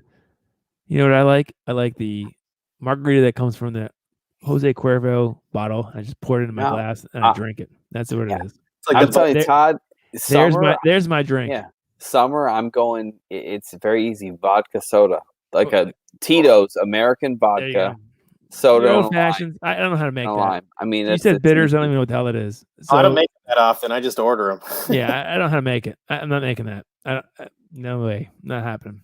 If I don't make it, it's just a bourbon and Coke. There you go. Jim Beam. That's what I have Jim Beam for there. Jim Beam and Coke. That's what I like to drink. I would start exhausting your wild turkey if you want to make some mixers. I actually don't like that. Wild turkey is not terrible. You're saying it's terrible? See, it's terrible. Well, put anything with Coke, it's gonna be fine. No, it's just I can. No, I'm not going to drink that straight. Really? Because we did. and we reviewed it. Come on, man. I know. I just don't like it as much. Have you tried Wild Turkey 101? I like it much better. Oh my god, I love Wild Turkey 101. No, I like Andy. It was the rare like breed. the Like rare breed was hot. Rare breed is really good. Yeah. Andy left. Okay, Andy left us here, Scott. That's what happened. He left it here. Nothing wrong with the turkey, Todd. I'm drinking it, Tony. I like it. You bought that, Todd, because I said shit. You're right. You're right. I did buy this. You're right. That's not true. I did buy it. You're right. My father-in-law loves the turkey. I'll drink it. Don't worry. Because Scott, I don't know if you remember, we decided we were going for Bourbon County. We were going to do some bourbon like face-off. So I said, let's do Wild Turkey versus Buffalo Trace, thinking we get the 101 to go up against the Buffalo Trace. But then College Kid Wild Turkey comes up against Buffalo Trace, and it did not have the same effect. So it was not even close. Obviously, Buffalo Trace just destroyed it. But no, it was fun. And the whole group here. John Hill says, input, do you think the huge fire at Jim Beam will drive the price of bottle to go up? I guess he's just saying, will that fire? Was there a fire? Last year, yeah. Yeah. Oh, last year. Jim Beam is so big, I don't think that would. If I'm not mistaken, I think I read 20,000 barrels. Yeah. And by the way, Jody, yes, we're still on. We're still on. I don't know how, but we're still on. So yeah. Jody, you want to come on? Jody, come on. We're doing bourbon now. We're kind of going all things bourbon. So here you go, Jody. If just in case. Come on, Jody. Hey, Jim Beam, isn't Mila Kunis doing commercials for Jim Beam? Yep. So yeah, I mean, so their sales are still going to be fine. No worries. Oh yeah, it was like half of one Rick House, and they have like 40 Rick Houses. And I believe like the way the part that was destroyed was really not even their best stuff. It was it was so basic Jim Beam. So Andy and Todd, I do have a empty bottle, but it's Mark Teixeira's Jack Daniel's private barrel that he gave me that I drank the whole thing. I can show you later. But the whole thing's gone? Oh yeah, I mean, well, he gave me a bottle of it. He had a barrel and he had a bunch of bottles. He gave me a bottle. I was going to, and if we do a review of that and get some views. We can't do a review because I've drank it all. You're but gonna have to sequester some more because. Yeah. No, actually, he's running low because I saw when he doesn't have much left. But anyway, he should be, because he's your cousin. He should say, "Hey, for your channel, here's some." So yeah, we can work on that. We can work on that. But I drank his barrel. That was good. That's gone. Was it good? Tony, it was just regular Jack Daniels, but it was great. I don't know. Oh, it was right. Get the barrel proof Jack Daniels that I have not cracked open yet, but I would like to try that. So, is it a pick or did you just get the regular one? I got the regular. They're all Come on, Jody. I got the regular. I think it's like 61, 62% alcohol. So I mean, it's definitely up there, which is that's nice. Big time. Yeah. But I mean, I got a fish paws one. It's delicious. Oh, nice. Well, actually, you know what? That would be fun one night too. Scott, would be to do a Tennessee whiskey night. We could do Dickel. We could do. Why don't you do all the Andy? Why don't you do all the different Jacks against each other? You know, like regular Jack, gentleman Jack, the barrel proof Jack. Like do Jacks against each other and see how much you really tell the difference between all of them. The hardest part is the proofs are so different. Yeah. It would be like putting, okay, we're going to do a light beer, a hazy beer, a double IPA, a barrel aged beer. Like the proofs are so, they're just so, I don't know. 9-day difference. Yeah. Okay. That it makes that hard to do. So, I don't know. You can do it as if you just wanted to cover their whole gambit, but you would know what they were if you wanted to. You couldn't do like a blind or anything, or like rank them. It's clear, like by price point, they know it's the same ranking. It would it be the same as? I mean, I'm not a connoisseur, but going like the Johnny Walker colors, like one versus the other. Yeah. Okay. But it would be fun if you started low proof and worked your way up for something just to kind of cleanse your palate after that and see the difference in variation. I mean, there's things we could do which would be fun. But I mean, I think theming it would be neat. whether it's like a Tennessee rye, Kentucky bourbons outside of Kentucky, like you throw in there's Woodinville, like a reservoir, like whatever. I think it'd be cool to do that, which would be neat. So we could start making that. Scott, I could work with you. We could do that in tandem, like come up with some ideas for that. That'd be a lot of fun. That'd be a ton of fun for me. Yeah, that'd be cool. So you guys want to check out? I organize. It's on Facebook as a group. It's the Baltimore Super Secret Whiskey Advent Calendar group. So we do. Is that on Facebook? Yep, it was our first year last year, but we met up over in Pasadena. And Say it again. So do you guys ever done like a advent calendar for beer? We will this year. I want to do the bourbon one. So get good. Hold on for 1 second. My battery just went off. I gotta go grab my charging cable. All right. No worries. I think it's all good. I think I know what he's talking about. Advent calendar. We do a Lent calendar too. I did one with beer. It came from a Costco though, so I don't think it's the same thing. Okay. No, they have the bourbon advent calendars that they come out, and so every day you crack open a new bourbon, and people actually review it, which is kind of cool too. So did you see him? Bingham Homebrews. He just got 4 Roses 100 proof. Is it any good? I haven't had. Andy hasn't had it yet. I have not had yeah. 4 Roses. It's amazing with all the bourbon and whiskey I've tried. I have not had. I've been telling you about 4 Roses for a long time. Hold on, Scott will be able to tell us this. I did buy one. I just haven't cracked it open yet, so I will definitely kind of let you know. Hey, Scott. Yes. So we got a question from across the pond from Bingham Homebrew. He just said, "Just got 4 Roses 100 proof. Is it any good?" Yes. Yes. Jody's. So it's good. It's good. All right, there you go, Bingham. Scott, if you want another? Oh yeah, the single barrel is my favorite. Yes.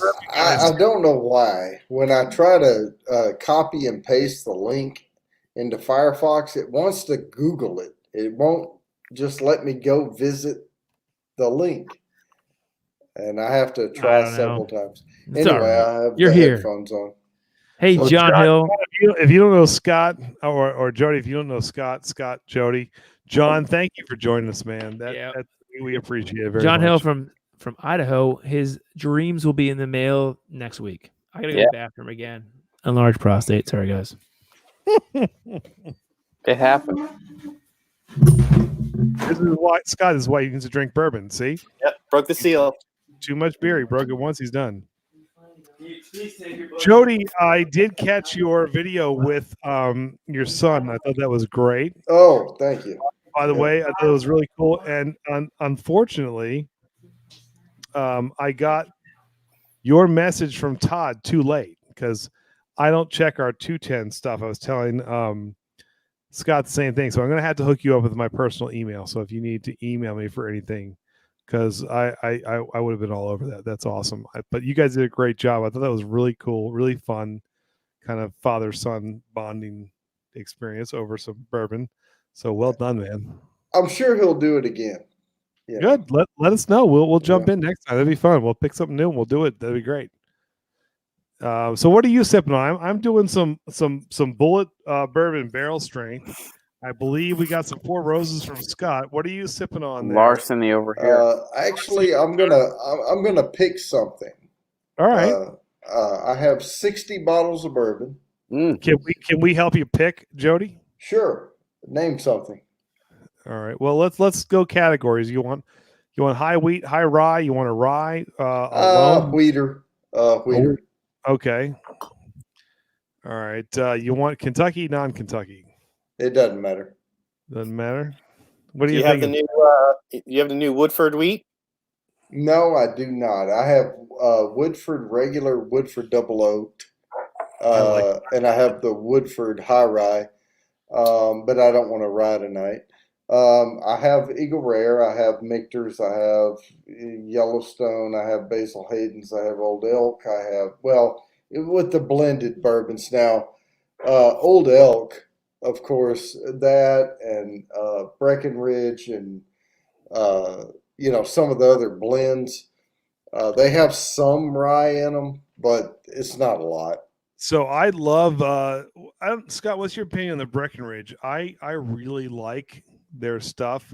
I did finish their high proof last night. It's a 105. I don't even know why you do a 105 because it's not bottled and bond, but it's not really high proof, and it's okay. It's sweet, but it wasn't my favorite. But I love their standard. I think the Breckenridge Standard is a really good high wheat bourbon. It's right up there with kind of the Wyoming and some of the other outside of Kentucky high wheaters.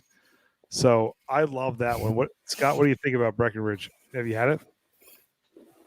I've had a few of them, not for a while, but they do some good store picks. That's what I had last was their, I don't remember what proof it was, store pick. It's no longer here, so it was pretty good. Well, go ahead, Jody. You want to do Breckenridge? Can I just stop real quick? I'll tell you what. Yeah, let me get a Breckenridge. I'll be right back. 1 second. Dickie's dad has been with us for like 3 hours. He's leaving. Cheers, man. I appreciate you being with us for so long. Awesome job being with us for 3 hours. Yeah, that's amazing. We appreciate it. Actually, we're never this late. It's late. No. By the way, so to those of you hanging in there, hanging out, It's like midnight Eastern Standard Time. Cheers, Dickie Dad. Cheers to you, buddy. Too. This has been fun. I mean, this has been really cool. I mean, Jody, what are you sipping on, man? We just chose Breckenridge. Oh, okay. Hey, we're getting into it now. All right. Let's go. Todd, you would love Breckenridge. You like Wyoming whiskey. You like larceny. Yes. This is out of Colorado. And it's really. Oh, that's the first pop. This is opening. Oh. No. It's not the first pop. But okay. Sound like it. Because you've reviewed this, have you not, Jody? Yes, I have. Yes, sir. I'm actually drinking this out of the actual Glencairn glass and not my regular bourbon bounty snifter. All right. Well, I'll tell you, Jody's review is actually what inspired me to pick up a Breckenridge. He reviewed it, and I was like, "Is it really that good?" Because I passed it by. And he was absolutely right. I think it's a really pretty port. Todd, you would love this. I can't wait. Yeah. So, cheers, Jody. I have to get some air in it. I'll let you warm her up. Yeah, let the air get into it. There you go. I wish we could highlight like Jody. Just show Jody because he's like reviewing something here. How do we do that? Well, let me work on some ways. Nope, that ain't gonna work. That's not it. Sorry, Tone. Hey guys. Enlarged prostate. Hit me too. Andy, go ahead. Take care. Hold on. I don't know what you're doing. I'm not touching anything. I was just trying to isolate on Jody. Hold on. I think it's this button. Perfect. All right, Jody. So you're good to go. Okay. Yep. So what am I supposed to be doing? Drinking this? So we didn't prep this. Breckenridge, blended bourbon, bold Colorado, snow melt, whatever. It tastes really good and it's sweet. It tastes like a wheater.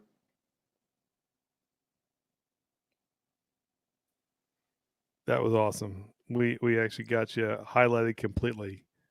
We'll bring everybody back here, including Todd. Oh, there you go. All right, there you go. We know how to do it now. Yeah. Andy has so much power. I have it. Tony, you should have it too. I'm with you, Todd. We're going to get you this next to Breckenridge since you're a high love week. It. Andy, would they have that at Whitey's? Yeah, they got it sitting there. They've got that. Actually, you may or may not. Have you had the high proof, Jody or Scott? Have you tried that, the Breckenridge high proof? I have not. This is the only one I've had. I like it. It's a little bit aggressive, and it's probably not as good as I wish it would be. Damn it! I'll be back.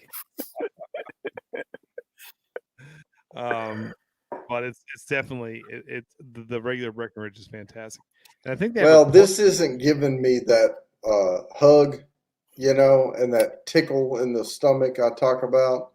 It's just not high enough proof. It's only 43%. I mean, I have 130 proof plus bourbons up there.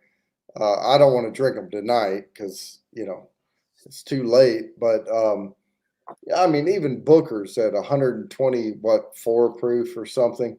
It gives you that little rush and that longer finish on it.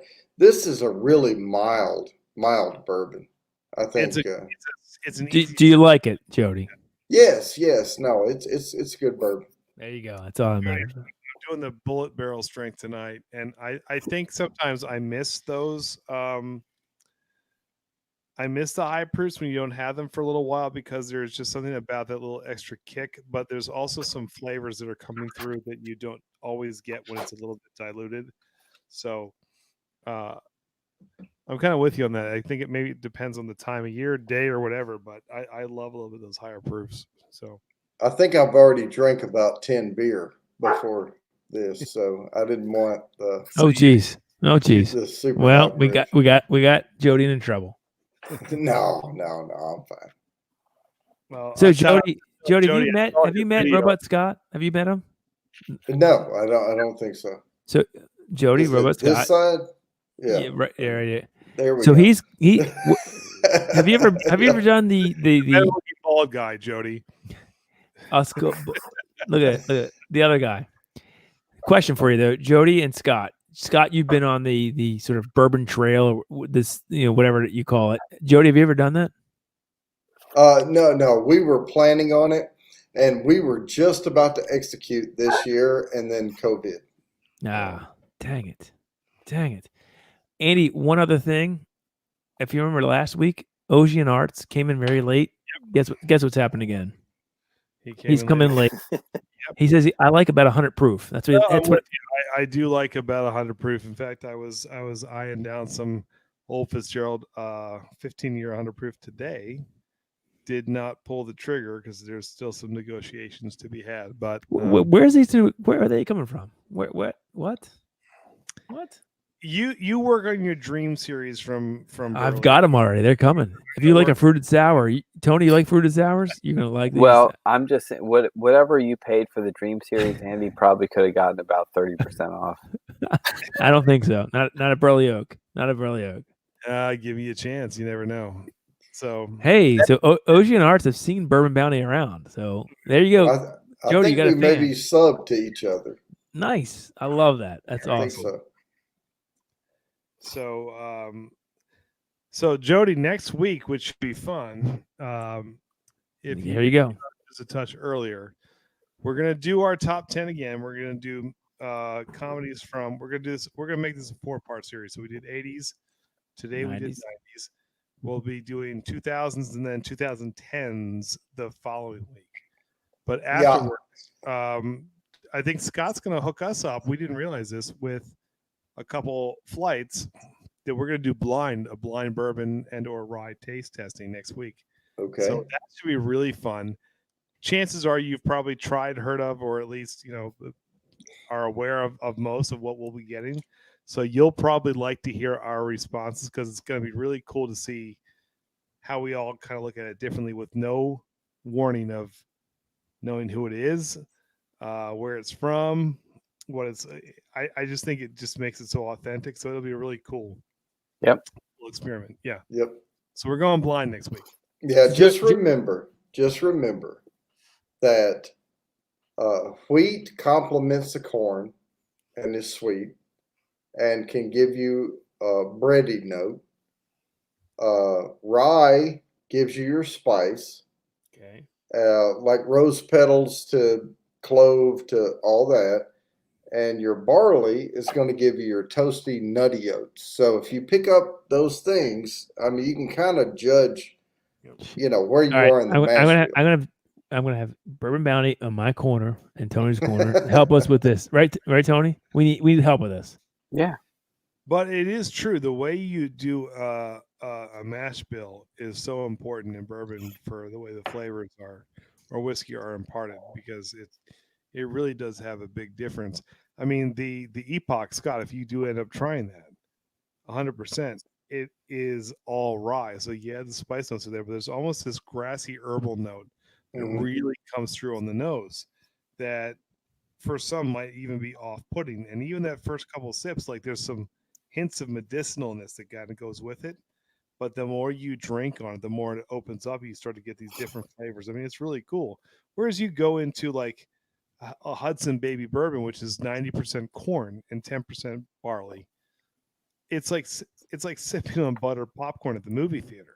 Yeah. So like the flavor profiles are so different when you start to incorporate the different grains and mash bills together. So next week will be fun. I can see Scott he's got almost Mr. Burns mad scientist in his head, like what's going what he's concocting. It's just choices is my problem now. I'm like, what do I do? There's so many opportunities. Scott. Come on. Fun. Hey, throw us a loop. It doesn't have to be all great stuff. Like if you want to put on something you hate, do it, man. Because me and Tony probably like it. No, Scott, it doesn't have to be your 10, 15 years. But if you want it to be, please go ahead, put that in there. I mean, I will tell you though. Oh, go ahead. Go ahead. I know you got that Weller foolproof, so I got to give you good enough to get a trade there. So there you go. There you go. I had a couple requests for that. I didn't realize what a hot commodity that would end up being, but yeah, I do. Yep. We'll figure that out. Andy, I think a review for our channel should be coming up with that, right? What? I mean, come on. You have to do a review on that. I'm with Scott. The hardest part about not having a backup is not having a backup. No, so Andy, come on. You don't want to open it. I know it's hard cracking that bottle. You're not going to find a backup of that anytime soon. I know that's the worst part. So it's like, yeah, if you got it for close to retail, you just got to open it. No, that's the mint condition baseball card. You don't want to open up the package. Come on, Andy. I've seen that thing up to $600 to $800, which is absolutely insane. No, you don't want to do that. And I could, you could turn and flip it, but I don't want to do that. The whole point. So drink it and review it on our channel. I was gonna say you could make $600 to $800 worth of memories easy. There you go. I like the way Scott talks. Look, I'm with you. I'm gonna. You know what? I'm already gonna drink it now. Todd wants me to make a video. We'll see. You better be making a video for it. Am I wrong on that? You can write it off then if you make a video with it. We haven't made any money yet, so yes, you good. We have made no money off this channel. Businesses have to make money to make write-offs? It's I don't know. I have no idea. Probably no longer watching, so we're hemorrhaging funds. That's the problem. We're in the black. Yeah. No, I maybe I will. Maybe we'll do another. Hold on. Can I just stop real quick? Ocean Art said, first of all, he's got all kinds of 90s comedy. The damn liquor screwed that up. So okay, whatever. That happens. It happens. But he said, I can be your cheap whiskey guy. I think I'm the cheap whiskey guy. That's okay. You're getting better. I'll be your Doug. I wish I was a cheap whiskey guy. And he said, educate him on the good stuff. So that's what Scott and Andy and Jody here for. Well, I'll tell you what, though. This is not the best bourbon in the world. I'm going to tell you that already. The Breckenridge. But there's nothing wrong with it. That's my kind of whiskey. You know, there's nothing off-putting about it, and you can drink it like Thermal Werther's or something. That sounds good to me. Tony, how about you? There are phases too with that, Tony. Yeah. I mean, when you start drinking, all right, so you're not going to pick up a Coors Light and say, man, this is the most complex beer I've ever had. I love it for all the flavors. No, it's cheap rice beer, but people like it. It's true. You know? So it's fine. When you start, like I was thinking about the Bramble Rye that we did a couple of years ago. That was so good. And we were talking about how there's so many different flavors going on. Like you've got the notes from the rye barrels, you've got blackberry, you've got blueberries, you've got raspberries, you've got the different grains that are playing there, the pepper notes. We drank all that, didn't we? Yeah, we drank it all. So, but there was a ton going on. So you're like, wow, that's a complex beer. Now, there's that, and then there's Coors Light, anything in between. So bourbon's the same way. Sometimes too complex. People are like, I don't want to drink all this nonsense. This is I don't want to think about it. So a Breckenridge is a great example of something that's just a sweet, good tasting bourbon where you know you're drinking something that's well made, but it's not Jim Beam like regular. Like there's a little bit more to it, which I like. Well, Ocean Art says, I challenge you guys to try McCormick's whiskey. McCormick's. Where's McCormick's from? I don't know McCormick's. No idea. I thought that was a spice company. I did too, which is why I'm worried. So if we're gonna, I mean, hey, we'll try it. If we just got to figure out what it is and where it's from. Or our kindergarten teacher, Andy and Todd. That's true. That's very true. Well, Andy, so next week, what's the plan? All right, so here's one thing we're gonna do. Jody, we're gonna get you on earlier.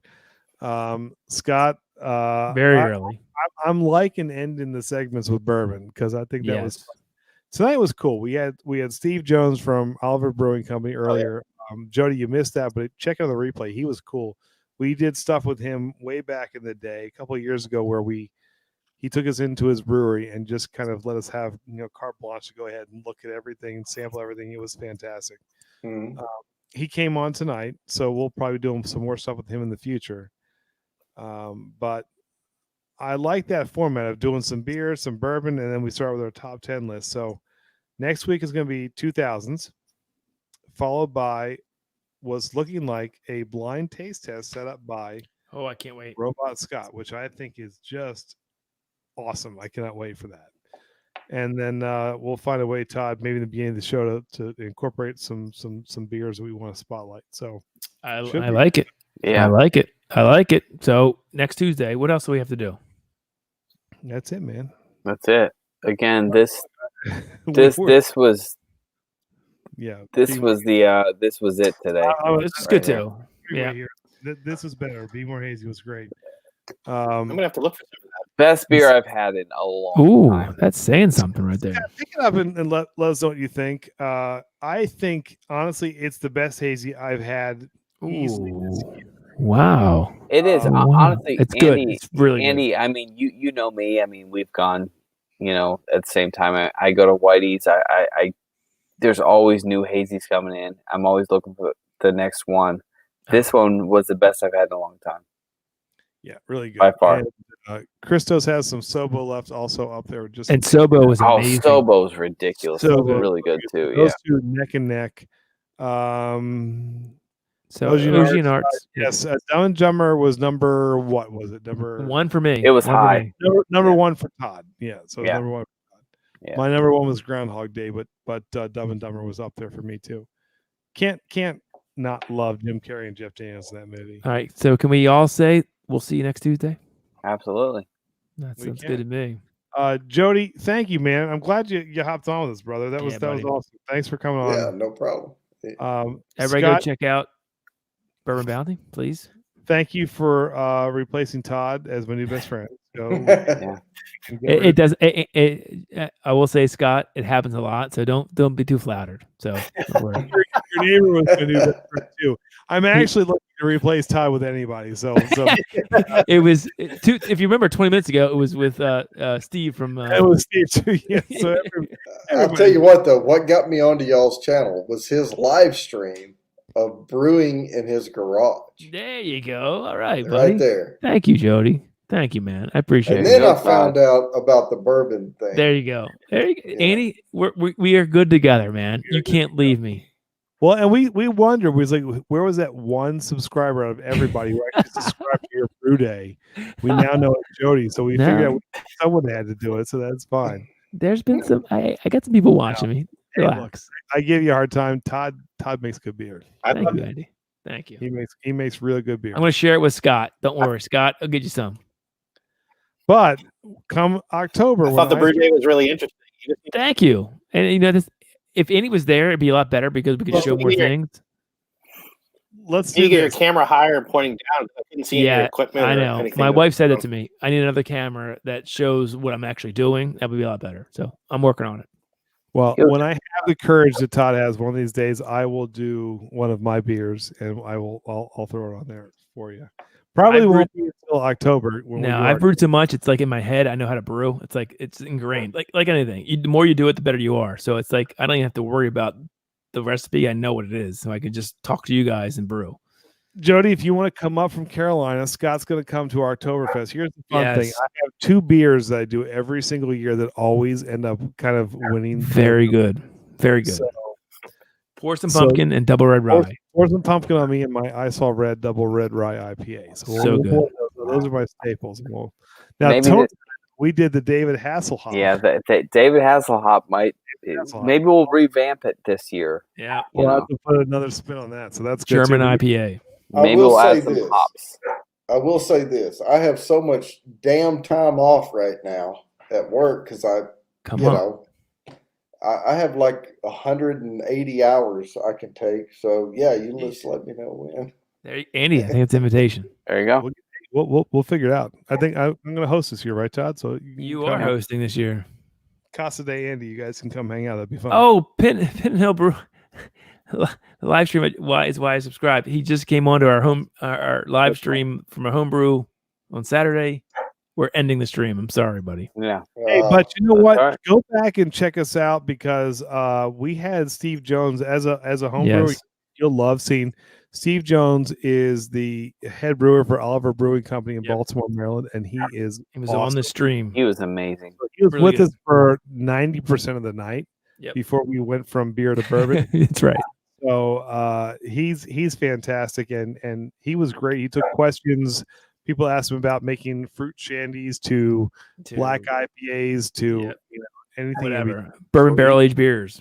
Yeah, he was fantastic. So definitely go back and watch that if you can. Where you, by the way, I love knowing where people are from. Let us know where you are from, so we can kind of figure out where you're from. That'd be cool too. But in the meantime, this has been. It's midnight. Let's close this. Again. Don't feed Todd after midnight. That's right.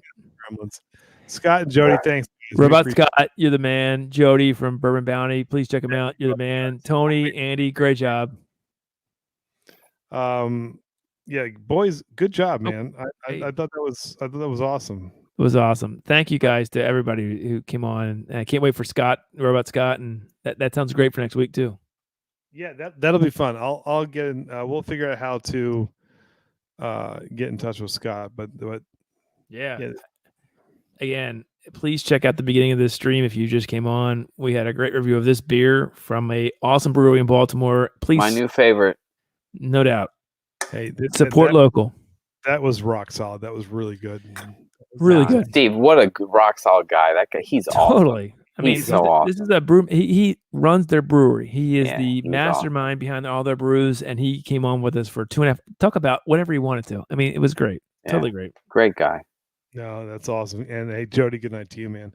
But this was fun. Tonight I had a blast. This was great. Well, this is what it's all about. That's why we're going to keep doing it. It's going to be fun. We'll have other people. I think we can get Tyler on. We get somebody from Heavy Sea. We can get a lot of people on here. I think it's fun to do. Who've been there with us for most of the ride. Thank you again. We can't appreciate you enough. Scott's the man. Scott, dude, you he's the best. Rock, I love it. Yeah. He's going to become a weekly participant too. Can't wait for next week. Sounds awesome. Bingham Homebrew, who is across the pond getting up for his workday next in England, is hanging out getting ready for it with us. I mean, that's awesome. How awesome is that? No, it's good to see you. Bingham Homebrew, thank you, buddy. I appreciate you coming on all of our live streams, and you're the man. We appreciate it. So, Tony and Todd, cheers, boys. I think tonight was fantastic. It was fun. Totally fun. Definitely. And Ocean Arts. Yep. Next Tuesday, man, come back a little bit. Oh, there you go, Andy. Look at that. You know I will. I've even got my Def Leppard guitar behind me. If you there it is. Red Flag, little brother's got the Def Leppard guitar, and we even spotlighted a Def Leppard beer. Yeah. Yep. Gotta do it. If you like Lep, you came to the right channel. But thank you again. Second week in a row we've seen you, so we appreciate your support as well. We really do. So thank you. But boys, this has been great. So see you next Tuesday. All right, guys. Cheers, and let's see what next week brings us. Cheers. All right, guys. Take care, everybody. Cheers. Cheers.